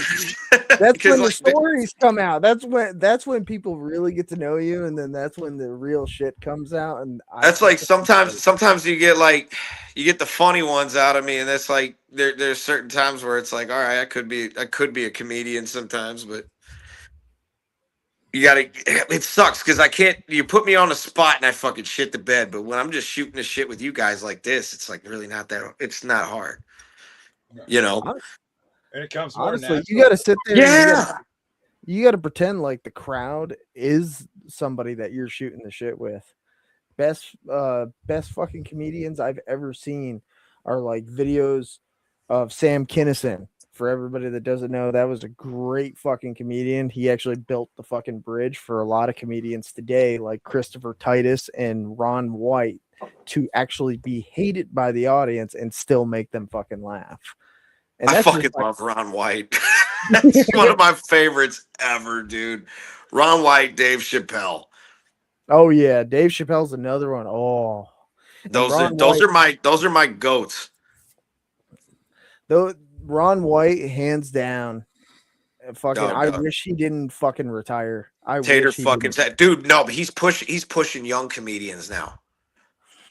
I love it when he's really working. Like he's actually like doing the management. Like he's managing guys right now. He's putting people on. It's fucking great. There was the one comedian everybody fucking hates, but he put on Brad Williams, Carlos Mencia. If you guys haven't, he got into so much trouble recently. He's hated in the comedy community. What? I heard nothing. So he got accused of stealing a bunch of fucking jokes from like older comedians and then reusing them. I guess that was like 15 years ago. Yeah, and he's still getting shit for it. He's literally cold-blooded. But the funny thing is that Brad Williams, he's a dwarf. This motherfucker used to open up for Carlos Mencia. He was just on what the fuck is his name? Joe Rogan's podcast, and literally told them if it wasn't for him, I would not be doing this now. So, as much as everybody fucking has a problem with Carlos Mencia, that motherfucker was funny. He was. Go back and watch the Mind of Mencia. That shit had me fucking rolling. You're all. I still say that shit. I still say that shit. Oh, you know, I caught myself saying that shit the other day. I'm like, what was that guy's name? Because that's how long he's been like fucking out of the mix. But Well, like Dietrich still came to fucking mind. I'm like, damn.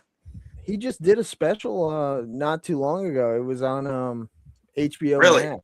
Yeah, him and George Lopez both just dropped comedy specials. And the funny thing, I knew about George. I didn't know about Carlos.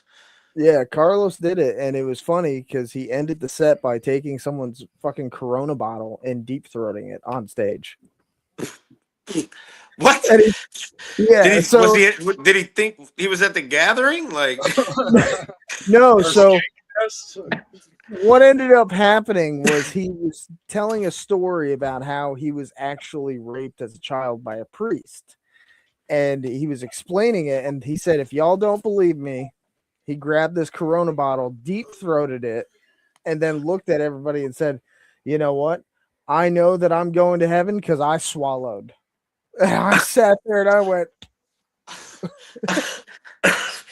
my wife was sitting there going, "This guy's gay." And then we sat there right after that got over. Oh The man. George Lopez one dropped, and George was sitting there the whole time doing jokes about fucking cocaine, going, "Yeah, I just need a little bit of to get through my day." You see grandma down the road with Alzheimer's going, "I don't know where I am, but I have energy," and she doesn't have her walker anymore. I'm sitting there going, "George, your nose is a little big. I wonder why." Oh, shit. I'm dead, man. That's wow. What a fucking My wife will honestly tell you. that broke me on that. That broke me for a second. Holy shit. My wife honestly sat here and watched a lot of this shit with me, and they just said, "This is so stupid." I showed her fucking Christopher Titus, and she hates the guy because all his jokes are literally him telling stories about his upbringing and his day-to-day life, Huh.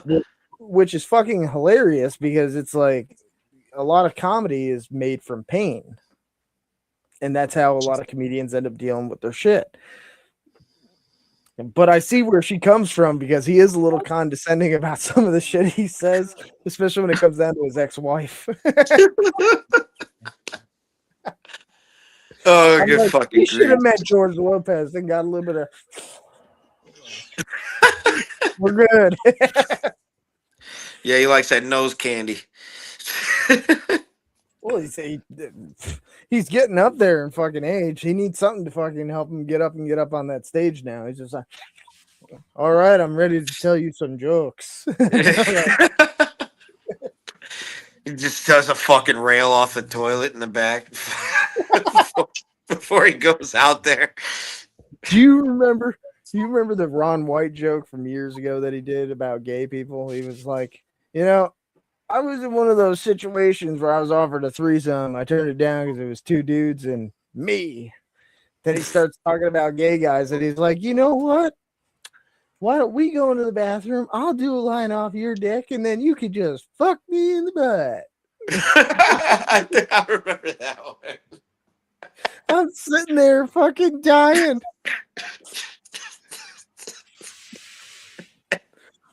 The wife is shaking her head at me right now, going, "You guys are fucking idiots." No, man, I'll never forget the fucking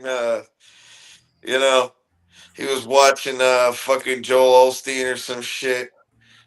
And or like some fucking no, it was like some fucking televangelist from Dallas, and he was like, "Are you lonely? Yeah.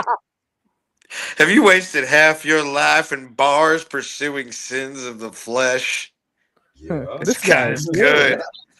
Are you naked, sitting there naked in a beanbag chair eating Cheetos? Yes, sir. Yes, sir. Do you have the urge to get up and send me $1,000? Close. I thought he was talking about me for a second there. That was the bit that won me the fuck over. That was the best. That was my favorite shit. I loved. He did this one on that special too. He was like, "Can you tell me How come a pair of sunglasses costs more than a 32-inch Coleman color television set? We're gonna cut straight to the good part here. You don't get it, sir. No, you don't fucking get it. This thing decodes a signal from outer fucking space. Then I felt like a dickhead. The sunglasses got basic cable. Look, it's Braveheart. Bam. Or he's talking about motherfuckers like talking about hunting. There I was, 4 a.m. You could see my breath.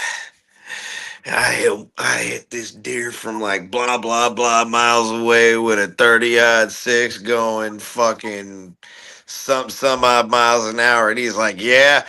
Well, I hit one with a van with the headlights on and the horn blowing, going 50. Or he's like going 55 miles an hour with the headlights on and the horn blowing. Shit. Oh, you know, I'm sitting here waiting for some coupons. I'm partying like a Kennedy.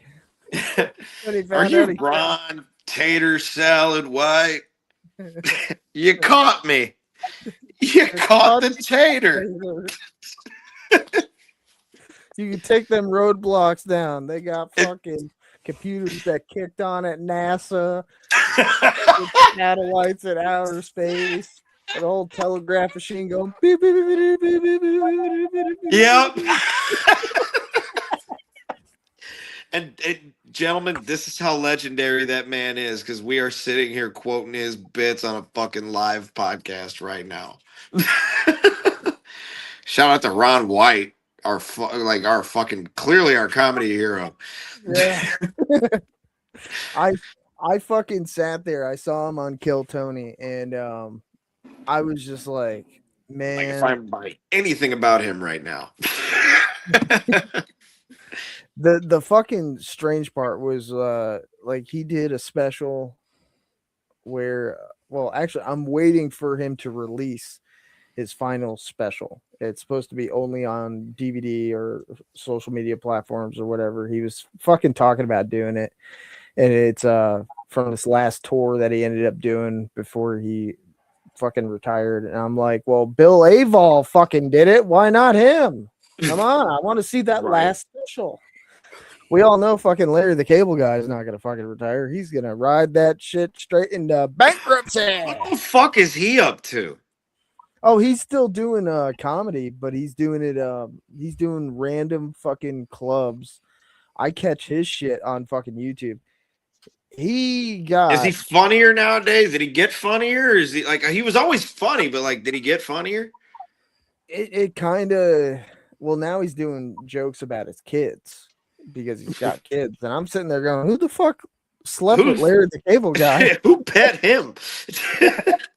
Last time I knew, as a friend of mine would have said, "Who pet him?"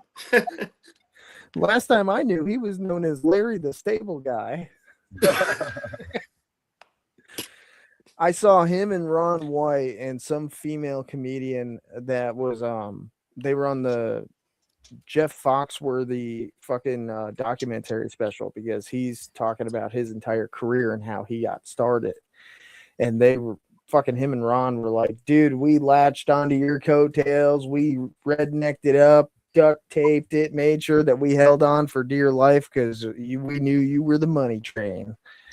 And if it wasn't for, he fucking was. Yeah, for a good while. Those blue collar comedy tours were all him. You know what's funny is like if you walk through my grandparents' house years ago, when we just sold the house, so it's like not that long ago that it was still like, you know, standing with all the pictures and stuff in it.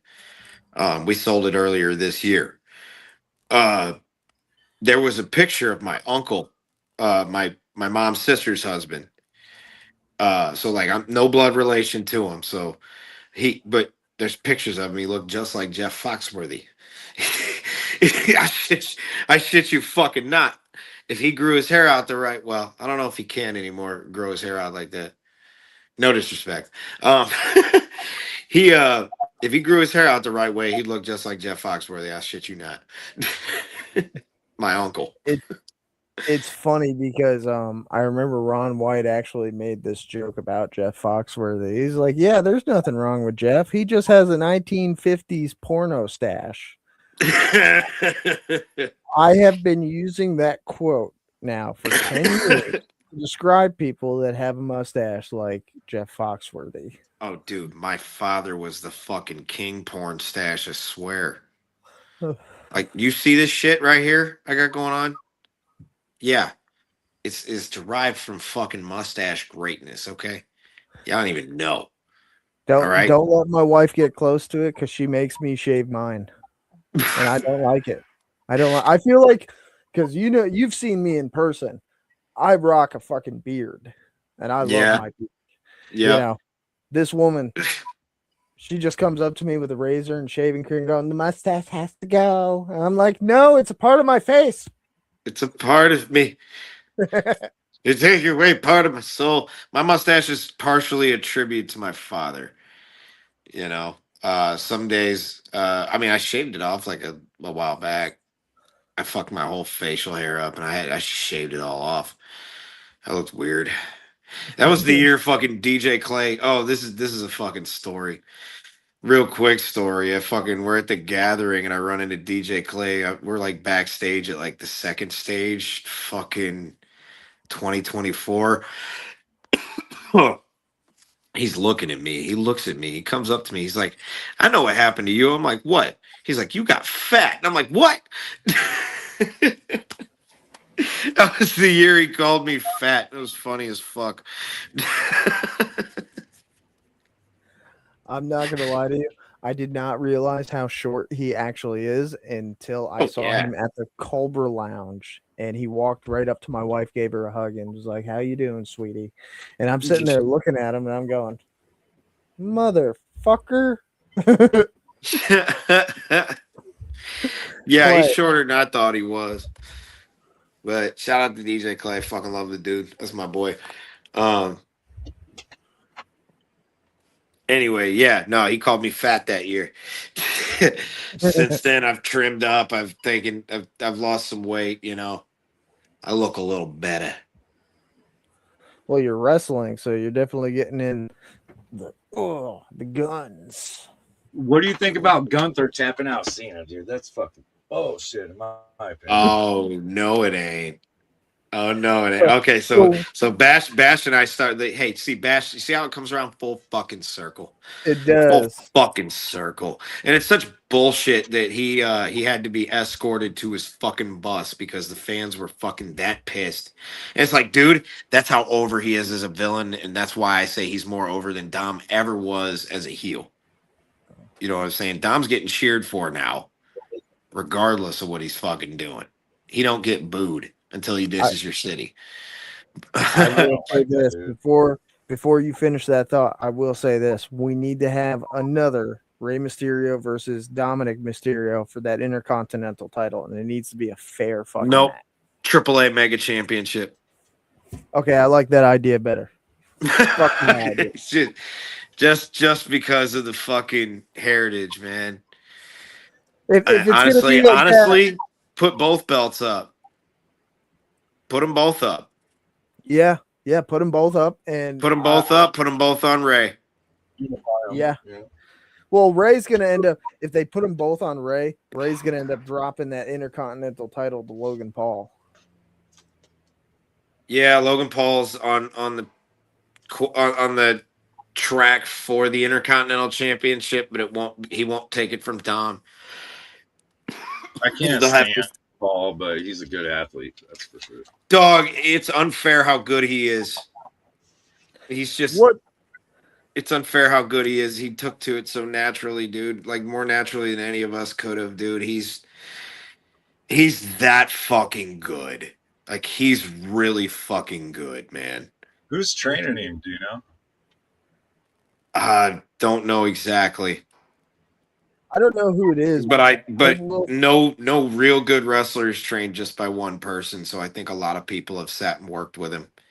I'm sure like everybody that's worked him because they wanted to get him on TV as fast as possible because of like the draw, because of like how like big he is and how much he's like worth something. They wanted to get him on TV as fast as possible. So that's one reason you see him working Randy Orton. That's why you've seen him working Seth Rollins.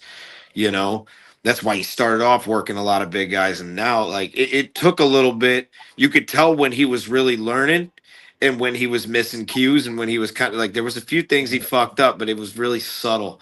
He always recovered well. He's quick on his feet. He's quick up here. He's not a dumbass. The guy's fucking smart. And he's fucking great as a goddamn heel. He's one of the best heels that company's ever fucking seen. Not to mention he's such a goddamn credible and naturally athletic dude. He wasn't ready for Randy though. He wasn't ready yet for Randy when they put him in the ring with him. Randy carried him. That's why. I got something for you because I feel like there are two main heels in the wrestling industry right now that are hotter than hell. One of them is being Logan Paul, because Logan Paul could just walk right into a fucking arena and get booed, and he eats it up. Because he was a heel in real life before he ever hit a WWE mat. Right. The other one is that motherfucker MJF. I fucking love that dude. I fucking love that dude. Never met the guy, but that is one of the best goddamn talents in this whole goddamn business. And the day he goes to WWE, he's going to be one of their biggest fucking stars, I swear. That's the thing is like AEW, Tony Khan knows that that's his biggest draw right now, and that's his biggest heel in the fucking company. And he can put him up against anybody. He can put him up against another fucking heel, and the other heel looks like the fucking baby. No, but did you see how strong his face turn was and how behind him the crowd? Oh yeah, was? yeah. That was fucking. That's great. a fucking guy that has the it factor. 100%. He does everything so good. And that's the thing is, like, I understand that they only use him for certain spots because they want longevity out of him. And Tony Khan is, as much as he fucking loathes the kid, he's like, he knows he needs him to keep the fucking company going forward because no bullshit, but you know, as soon as WWE throws him the right offer, he's there. Oh, I have no doubt about it. I'm telling you, like, there's no way he's gonna fucking retire before he ever wrestles there. Kenny Omega, maybe. I don't think he'll. I got a feeling he's never touching a WWE mat. You think Darby will eventually come over? No, I don't think Darby will because Sting. So Sting was a big mentor to him, and Sting's gone on record with this. His WWE run didn't go the fucking way that he wanted it to, and it was all because of that one fucking spot with Seth Rollins. Like, I don't think he'd take it without consulting first. And Goldust. Maybe Dustin. Dustin will go back there eventually, and he'll go back as Dustin Rhodes. I met him a year ago. I was working for the union in Omaha, and I had to set up for AEW and shit. And I haven't watched for years, and I kept like looking at this dude. I was like, this dude looks familiar as fuck. So, and then after a while of fucking looking at him, I figured it out. Sting's I'm not oldest used to son. seeing him without all that fucking paint and shit. Yeah. Sting's oldest son is actually, it's been reported that his oldest son is actually going to be signing to AEW here soon. That's cool. Yeah. That's cool as fuck. You think he'll carry his legacy, or you think he'll do his own little gimmick? I think he'll do kind of his own gimmick, but I think his moveset is going to be based around his dad's with a few minor changes. He's younger and he's in better shape than his dad is currently. Yeah, he ain't limber anymore. Right, but his dad, back when his dad first started wrestling, it was him and the Ultimate Warrior, and those guys were immediately signed to fucking Jeff Jarrett's promotion, his father's promotion back in the day, and it was just because of the way that they fucking looked, and they were bodybuilders. That's literally how they found them. You know what? That's partially why I don't see Darby going to WWE small. without putting on. He's gonna put on some size. Look at Tamatonga, man. They gave him shit for not being as fucking swole as the other guys, and like look at how he looks now. He looks like a rabid Wolverine, dude. Like fucking, yeah. he's He comes fucking, back and he's like, he's cut, and he's yoked. He's I want him to fucking let Fatu off the leash. oh yeah, dog. that big motherfucker. You won't see Fatu. Look, there's two people in WWE you're not going to see until the Royal Rumble. Specifically, Jacob Fatu and Randy Orton. They're like, for medical reasons, that's where Jacob's at. Randy's just doing other shit, like training ISHO speed. Oh, Do yeah. you think that'll be like a passing of the torch type match? Because Randy's at the end of his career with all these injuries and shit. Oh, with the last one with the back injury, he ain't got too much longer, but he's still got longer in him than a guy like AJ Styles and a guy like Brock Lesnar. Come on, Lesnar. No, I don't. he's He don't retiring fight at enough to SummerSlam. get He's Oh, retiring really? at SummerSlam. That man, Joe Rogan said it best. And this is what brings me back to the full circle with the Gunther thing. Because you know what I'm gonna say? You know what I'm gonna say? Gunther will retire Brock Lesnar at SummerSlam in 2026. They are saying that Gunther is a fucking career killer. That's what they're making him. Yeah. That's what they're making him. Cena picked Gunther for his last match, but Triple H is playing off that.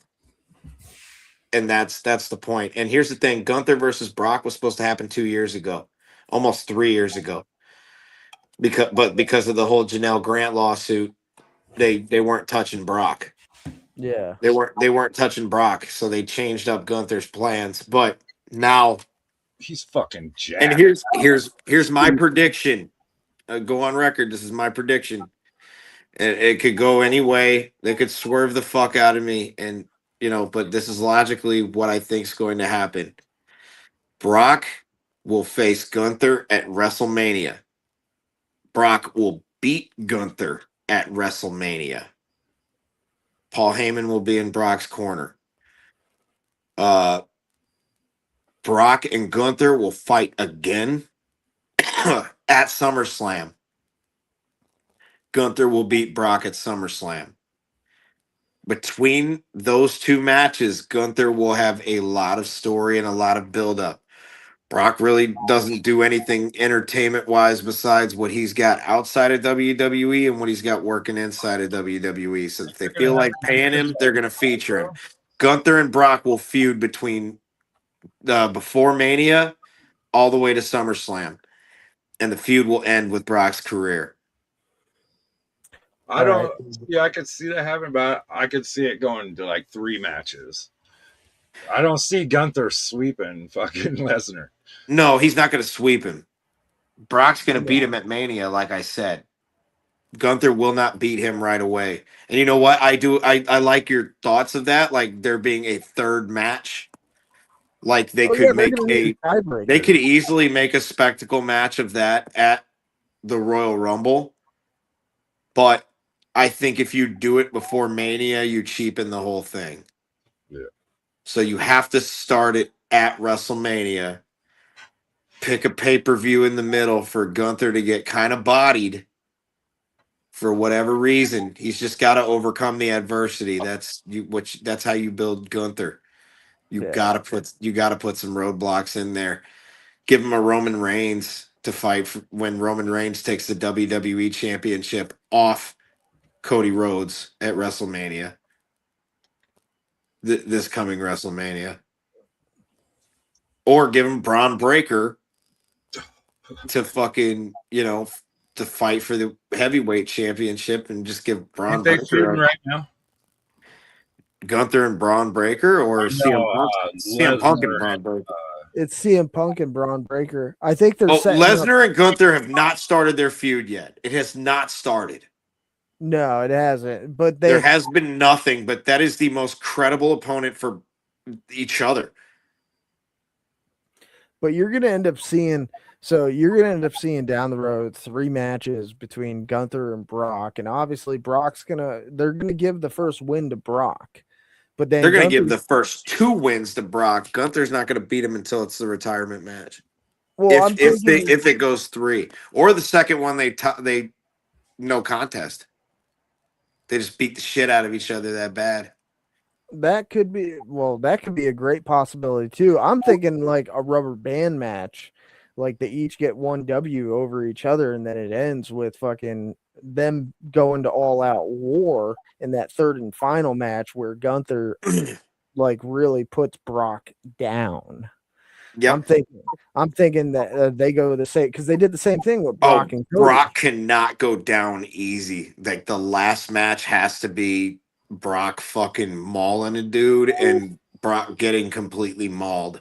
He has Right. to get fucking pwned at the end of it. And it has to be like it's got to be Gunther fighting from under, you know, to really make it matter. Now, here's a question for you, because and Lee, you know this, huge Bray Wyatt fucking fan. The Wyatt sick or the fucking MFTs? Wyatt 6.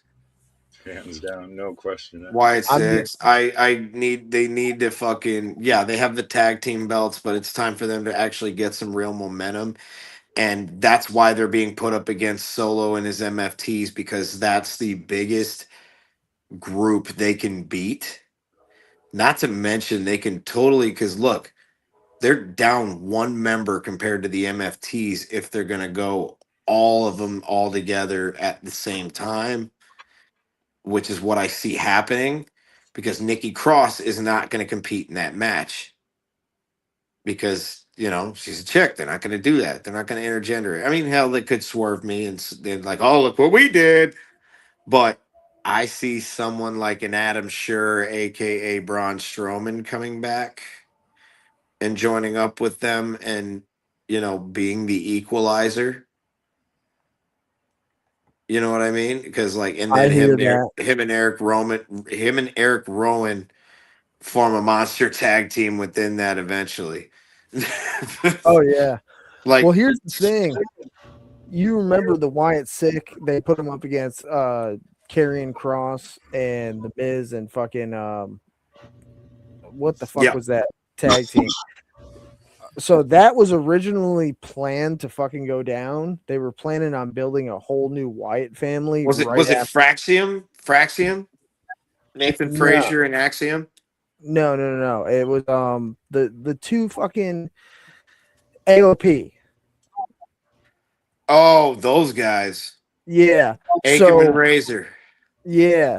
So originally, when Bray was still alive and he had just made his comeback to WWE, so there was supposed to be a storyline for him after Mania, because he was supposed to go up against one-on-one with Bobby Lashley at Mania, and it didn't happen because he ended up getting COVID. So they put Lashley in that Andre the Giant Battle Royal. The storyline was Had him supposed to win go. it. Yeah. Well, the storyline was supposed to be him and Lashley at Mania, and he was supposed to go over Lashley because Lashley was leaving. And then him and Karrion Kross, because Karrion Kross had just come back at that time too. Him and Karrion Kross were supposed to feud against each other, and they were going to be initially bringing in the characters for the Wyatt sick slowly, one by one, because Uncle Howdy was already there on SmackDown with fucking Bray.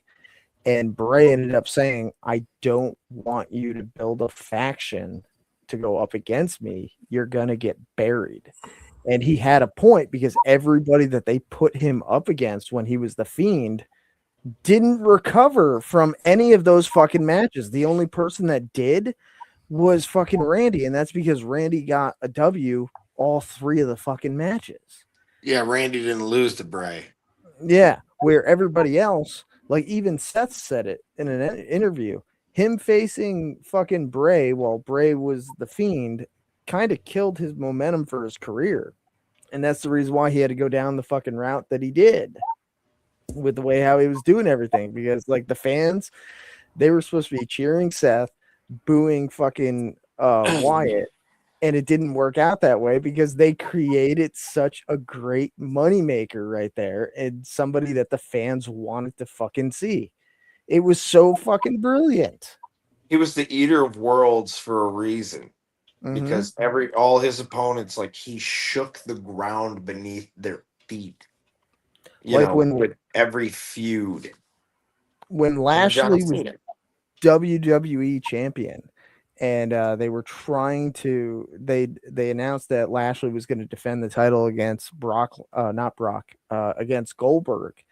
Did you hear the audience? The audience got pissed and was chanting Wyatt. We want Wyatt, even though Bray had been released from the fucking company.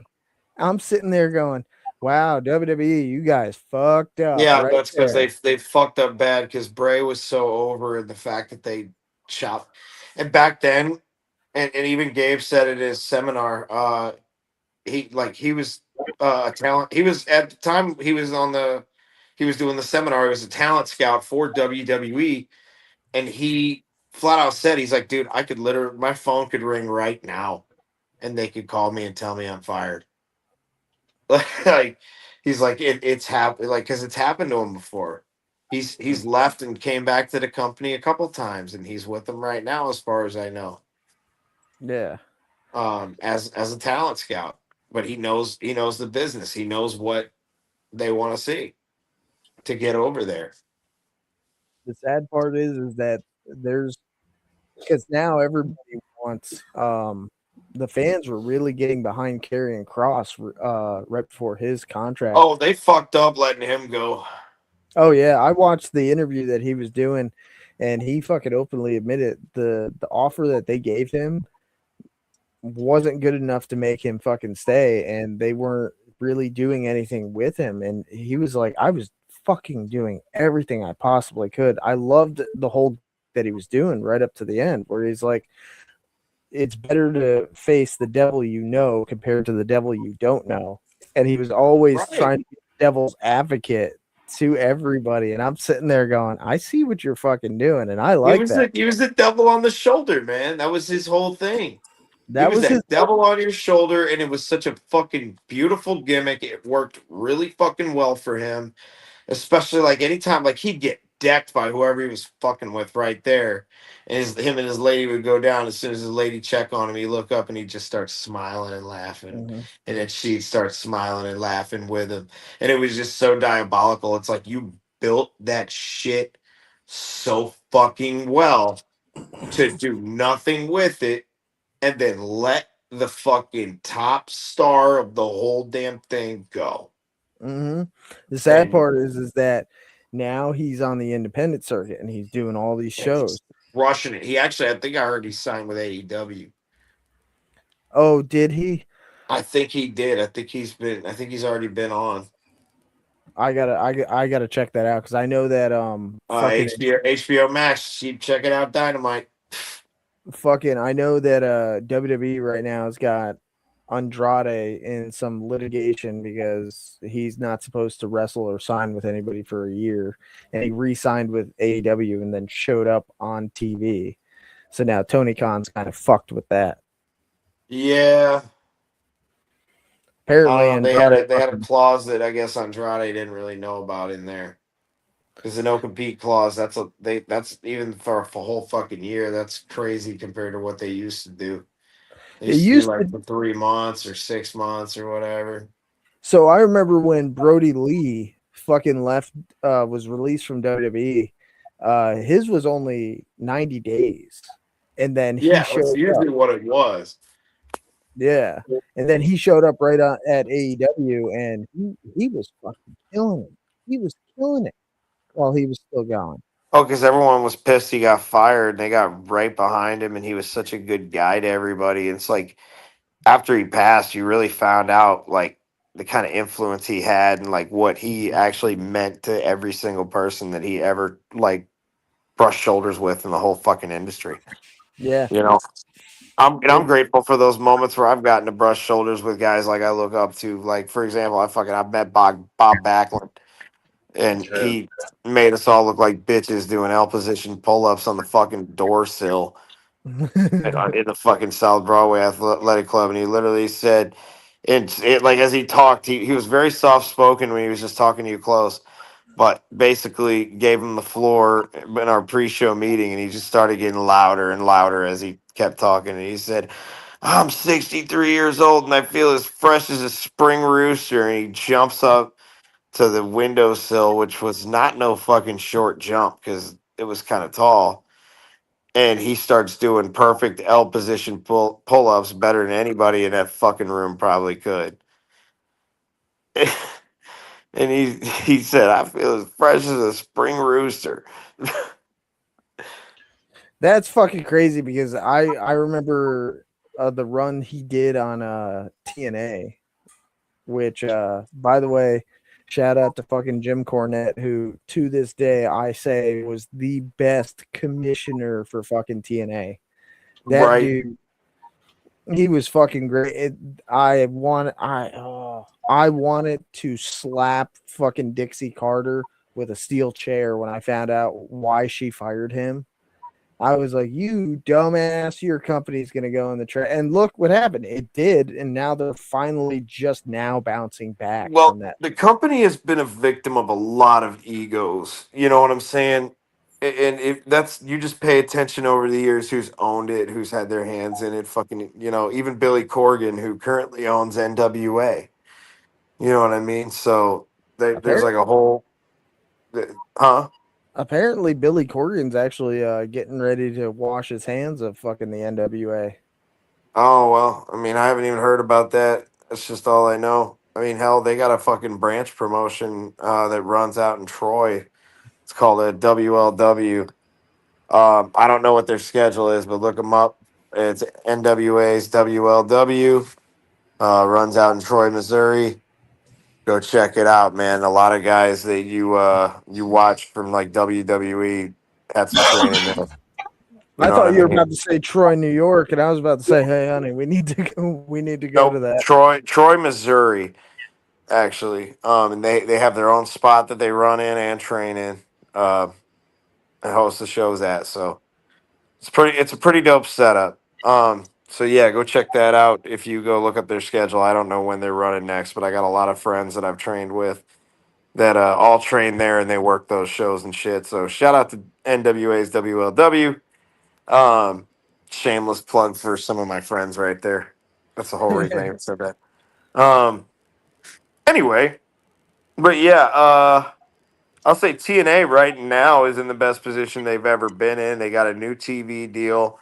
There's some stars over there that aren't happy with some of the shit I guess going on, but at the same time, dude, you're on the verge of them just kind of. I just watch what's happening. They're like integrating with WWE.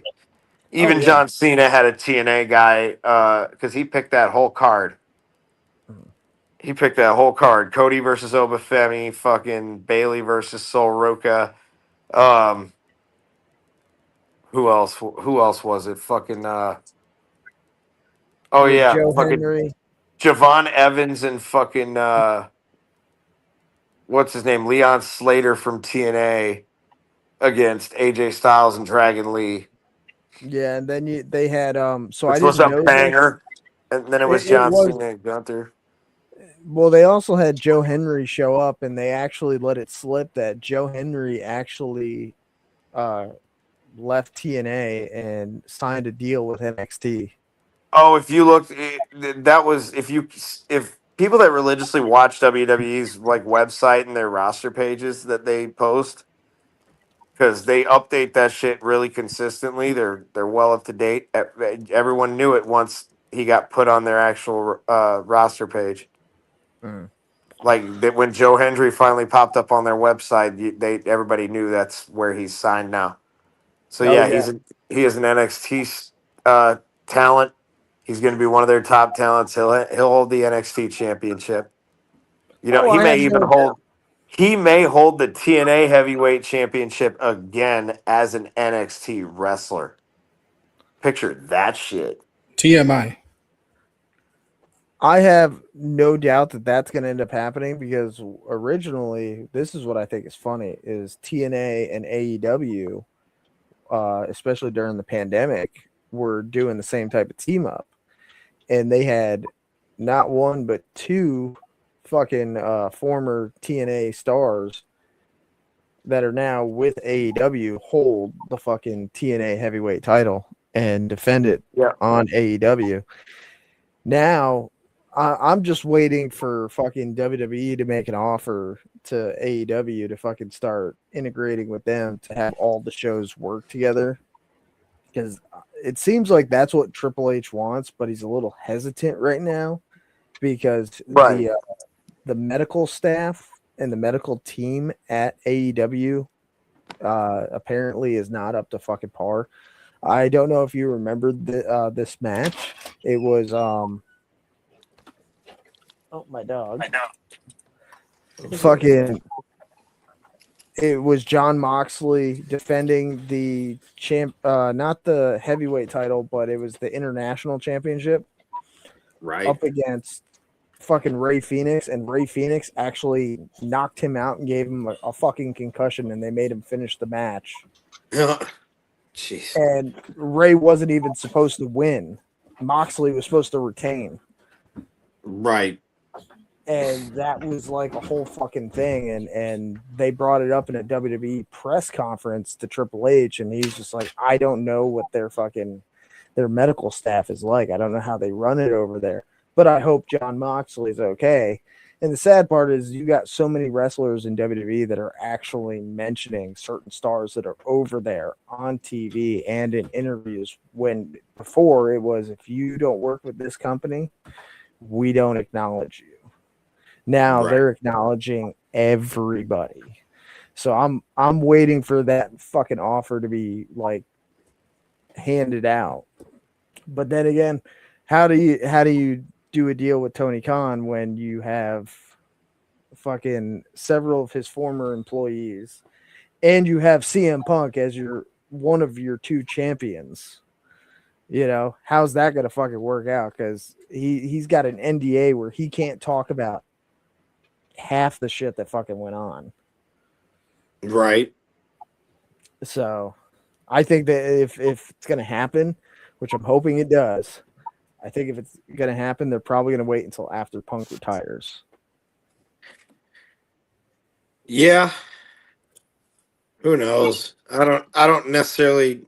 I don't know how AEW and WWE will ever fucking coincide. I think it'll happen eventually, but you're gonna see TNA get bought out by WWE. Oh, that's imminent at this point. Their claws are in. Oh yeah. Well, if you notice TNA, the production went up too. Mm-hmm. The production went up. Good. WWE's helping them. Yeah, I honestly, that's been kind of the talk since fucking Hogan and Bischoff were at TNA. Like, it's going to end up fucking happening. And plus, TNA has always been a home for fucking WWE superstars that have had shortcomings with the company. They've gone to TNA, made their fucking name better, and then came back to WWE. But I think TNA is going to end up, by the time they do that, we're going to end up seeing the same thing happen that's happening with AAA, where, you know, a lot of the titles are going to be switched off of fucking people until they integrate everything 100%. Right. So, honestly, I'm still wondering, because last time I knew with AAA, when I found out that AAA was being bought out by WWE, they actually let Alberto Del Rio go because WWE doesn't want to do any business with him. So they let him go out of his contract. But the other thing that kind of got me was Vampiro, for the longest time, was one of the head writers for AAA. And he's no longer with AAA. Like, what the fuck happened there? This is Neil. He's the one that pees in the toilet. Hi, Neil. Is your last name Diamond? No, it's Neil Catrick Harris. Oh, okay. Yeah. All right. Well, I got my wife staring at me lustfully right now with her sexy glasses on and my Zool t-shirt. I need to hop off here, guys. You It need has to been hop off and fun. hop on, huh? I need to show her why she's pregnant right now, okay? Yeah, go hop off and hop on. You know, it was great being on the show with you. Sorry I fucking rambled and dragged this out for so long. Hey, dude, that's always the best thing. Like I said, I Hey, love dude, doing the it's fun, show. man. That's why I like doing these things, man. So Yeah. we'll Go ahead, Bash. have to do this again soon. Oh, absolutely, 100%. Try to get Bonesy in on it. Saturday. Saturday. Yeah, Like I said, I'll try to pop in, but Yeah. I can't guarantee anything because I got a couple things I got to do for sure. Yeah, I'll send you the link anyway. If you can, you can. If not, no Dude, big Yeah, deal. just definitely send me the link, but don't tell Bonesy. Yeah, for sure. Don't tell Bonesy because I know he's not watching this right now. Fucker's probably buzzed up and about ready to pass out. Oh, he's probably snuggled up with 666 watching a fucking movie. Like he was. So I'm glad they found his dog though. That yeah, that was good. We were very happy that we found that Zeke was found. Zeke, yeah. Yeah, big old Zeke. So anyway, all right, everybody. say bye, Neil. Bye, Later, Neil. Fucker, I will have- piss in the toilet and the litter box to flex on my human. Get the fuck out of here. Just a flex. All right, everybody. With that being said, we've had fun being with each other, having fun bullshitting with y'all. And in the almighty words of Jim Cornette, thank you, fuck you, bye. I'm not crazy. I'm in control. That's my line.